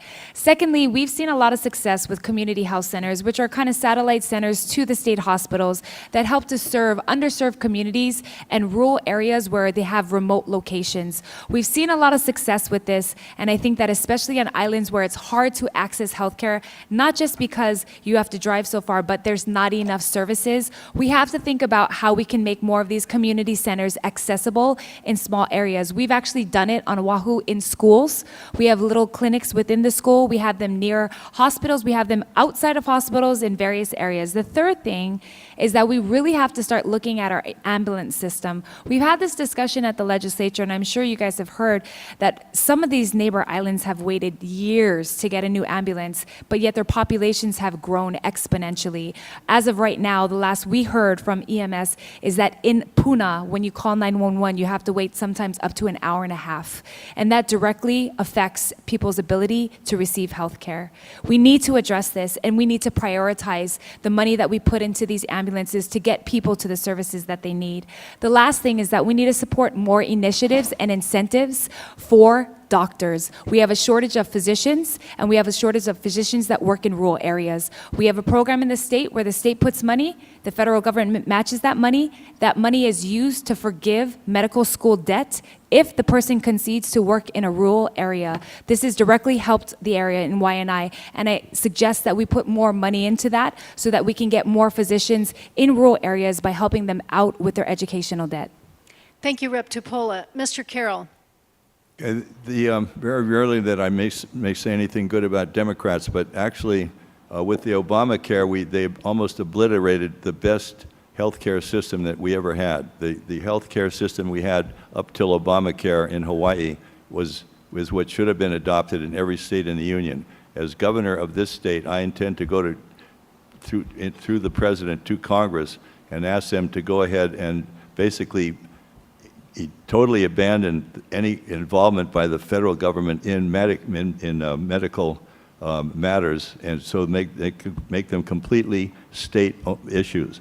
And with that, ask that the system that we had here, which required employers to if anybody worked over 19 hours a week, they had to provide medical care. We had for Quest for people who did not have it. Everything was working very well. It was affordable and so forth. We need to get back to that system, and because with Obamacare and the impact of that has just been horrendous. As far as the various needs, I know about the various systems on this island. I know about the matter of what the doctors are getting paid, the doctors are leaving. All of that relates to cost of living and things of that sort. This particular subject is very, very complex. It's very, very tied to taxation. It's very, very tied to what we want to do as opposed to what we can do. And as governor, I intend to make sure that affordability is going to be number one. And where we need medical care, we'll get it there, but it's going to have to be within the budgets of what we can afford. And that is going to be the thrust of it. I think, actually, as governor, I intend to get Dr. Josh Green to come on board as head of the health department. So. Thank you. So he'll have a job one way or another, is what you're saying? Representative Hanabusa, would you please address the same issue? How do you plan to help West Hawaii, most especially, with better access to health care and our hospital system? Thank you. 2 minutes. Before I answer that, I want to tell Mr. Carroll that if he looks at the Affordable Care Act, Section 1560, he will find that the prepaid health care plan was an exemption, which the state did not exercise. And if you look at Section 1332, it is what's called the innovative plan, which I was hoping that the state would exercise to make prepaid our health care. So you might want to look at that, Mr. Carroll, the next time we meet. Now, the issue regarding access is really one of what kind of access and what level of access. If people expect acute care, which has been the issue and the problem for the Hawaii Health Systems Corporation in maintaining Maui Memorial, which of course, as you know, has been taken over by Kaiser, and Hilo is also acute care. And the question is that what is looked upon by the people in Kona as what you would like? That's a very expensive system. What you do have, however, is federally qualified community health centers, which is very effective for a certain level of care. And you know that we have one, I think, in Laiopua, right down or up there, which has been developed as a federally qualified health system. And you also have the services available in Kona as well. So what you need to address is what type of level of care is access being requested on? That's the first thing. The second thing is the cost. And, you know, I tend to agree with Mr. Carroll on one thing, and that is that I always felt the prepaid health system was a very good system and made us lead the nation in that. And we, of course, had it in place since 1974. So we need all of that, but know that the federal government has extended CHIP for children, and also federally qualified health system is funded for 2 years. Thank you. Thank you. Governor David Ige, please address the question. Certainly, I would pursue a couple of things. One, you know, I did support and believe that we need to expand the rural residency program. As you know, Hilo Medical Center started a primary care residency program, and I really do believe in order to improve access to health care, it really is about getting more residency programs on the neighbor island. And I think that what we did at Hilo Medical Center to begin that program is fundamentally important, and if we can duplicate that so that we can get more access to residency programs in rural communities, that will help us get more doctors. You know, I've been a big supporter of telehealth. You know, I think the most immediate is to build out the telehealth networks to allow us to utilize, when appropriate, telehealth services and encourage more physicians to be able to deliver telehealth services to our communities. And I think that that is the most immediate response to get access for certain kinds of care. Obviously, you can't do surgery. There's lots of things that you can't do via telehealth. So we do have to look at the healthcare facilities. You know, I agree with Colleen, federally qualified health center, and in fact, Waianae Coast Comprehensive, I think is the best example of expanding services as appropriate and making the FQHCs a more vibrant part of our healthcare access network for a broader range of services. And I think Waianae Coast also runs residency programs out of that facility, so we can have a win-win with supporting the FQHCs, support residencies out of the FQHCs, and build a different kind of model for access to healthcare, because we do know the challenges in rural communities are very different than what they are in urban. Thank you very much. It is now time for our closing statements in each candidate, and we will just go left to right. To get these, we'll have 2 minutes to let us know what their final thoughts are. Starting with United States Representative Colleen Hanabusa. 2 minutes, please. Thank you very much, and thank you all for sticking with us. When I decided to run for this seat, it was because I believe that my political journey brings me here. As you've heard, I was in the state legislature, in the Senate for 12 years. I spent the last 4 as the president of the Hawaii State Senate, the only woman at that point to have led either house in the Hawaii State Legislature, and the only Asian woman nationally. And the reason why it's so important for me to come back and run is because as the time I spent in Congress, I have come to recognize the critical role Hawaii plays. We are, as President Obama said, we are going to have the 21st century defined by Asia Pacific, or now Indo-Pacific. And then Secretary of State Hillary Clinton said, and let us not forget, that Hawaii is the gateway to Asia Pacific. We have an important role, we have a critical role, and we have a role, as you know, from the issues regarding North Korea and so forth, and Russia and China, and everything in this, quote, Indo-Pacific region. Hawaii is important, and we must maximize that. And we need somebody in the role of the governor who understands that and has the relationships built accordingly. But I want you to know one of the things that I carry deep in me. In 2008, Senator Kokabung and I spearheaded what was called Sustainability 2050. And what I always remember is when we asked the bright high school seniors who were going away to college, how many of you will come back? Not one hand went up because they felt there wasn't room for them in Hawaii. That is my primary goal, that we will always have a place, job opportunity, and housing for the children of Hawaii. Thank you, Representative Hanabusa. Governor David Ige, 2 minutes, please. Thank you. I just wanted to thank you all for having this forum and thanking all of you for sticking with us and being here. I want to thank you for the honor and privilege as serving as your governor here. I'm the only candidate who's running for governor who really has a real record of accomplishments that you can look at, touch, feel, see.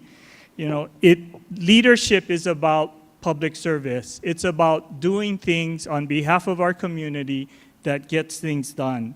Our state leads the nation in so many important areas. We have the lowest unemployment rate in the country. We have the lowest crime rate in the country. We are the first state to commit to 100% clean, renewable energy. And we are the first state and only state to commit to a sustainable future for development all across our state. We have built 5,300 new homes in this state, of which 2,000 are affordable. Homelessness is down for the first time in 2 consecutive years. On Hawaii Island, by working with your mayor, homelessness is down 40% here. We are also seeing record numbers of visitors to our islands. Employment in the visitor industry is the highest it's been. And I've been involved and committed to investing in infrastructure here on Hawaii Island. As I said, we've invested more than $1.1 billion, and you see it each and every day. Queen Kahumanu Highway, the investment in Ellison Onizuka Airport, the investment in Hilo Airport, Hilo Harbor, Kealakehe Harbor. Every single infrastructure investment in this community is an investment in all of you. I really do believe leadership is about taking action. It's more than a title. It really is a commitment to improve the quality of your life each and every day. I humbly ask for your support.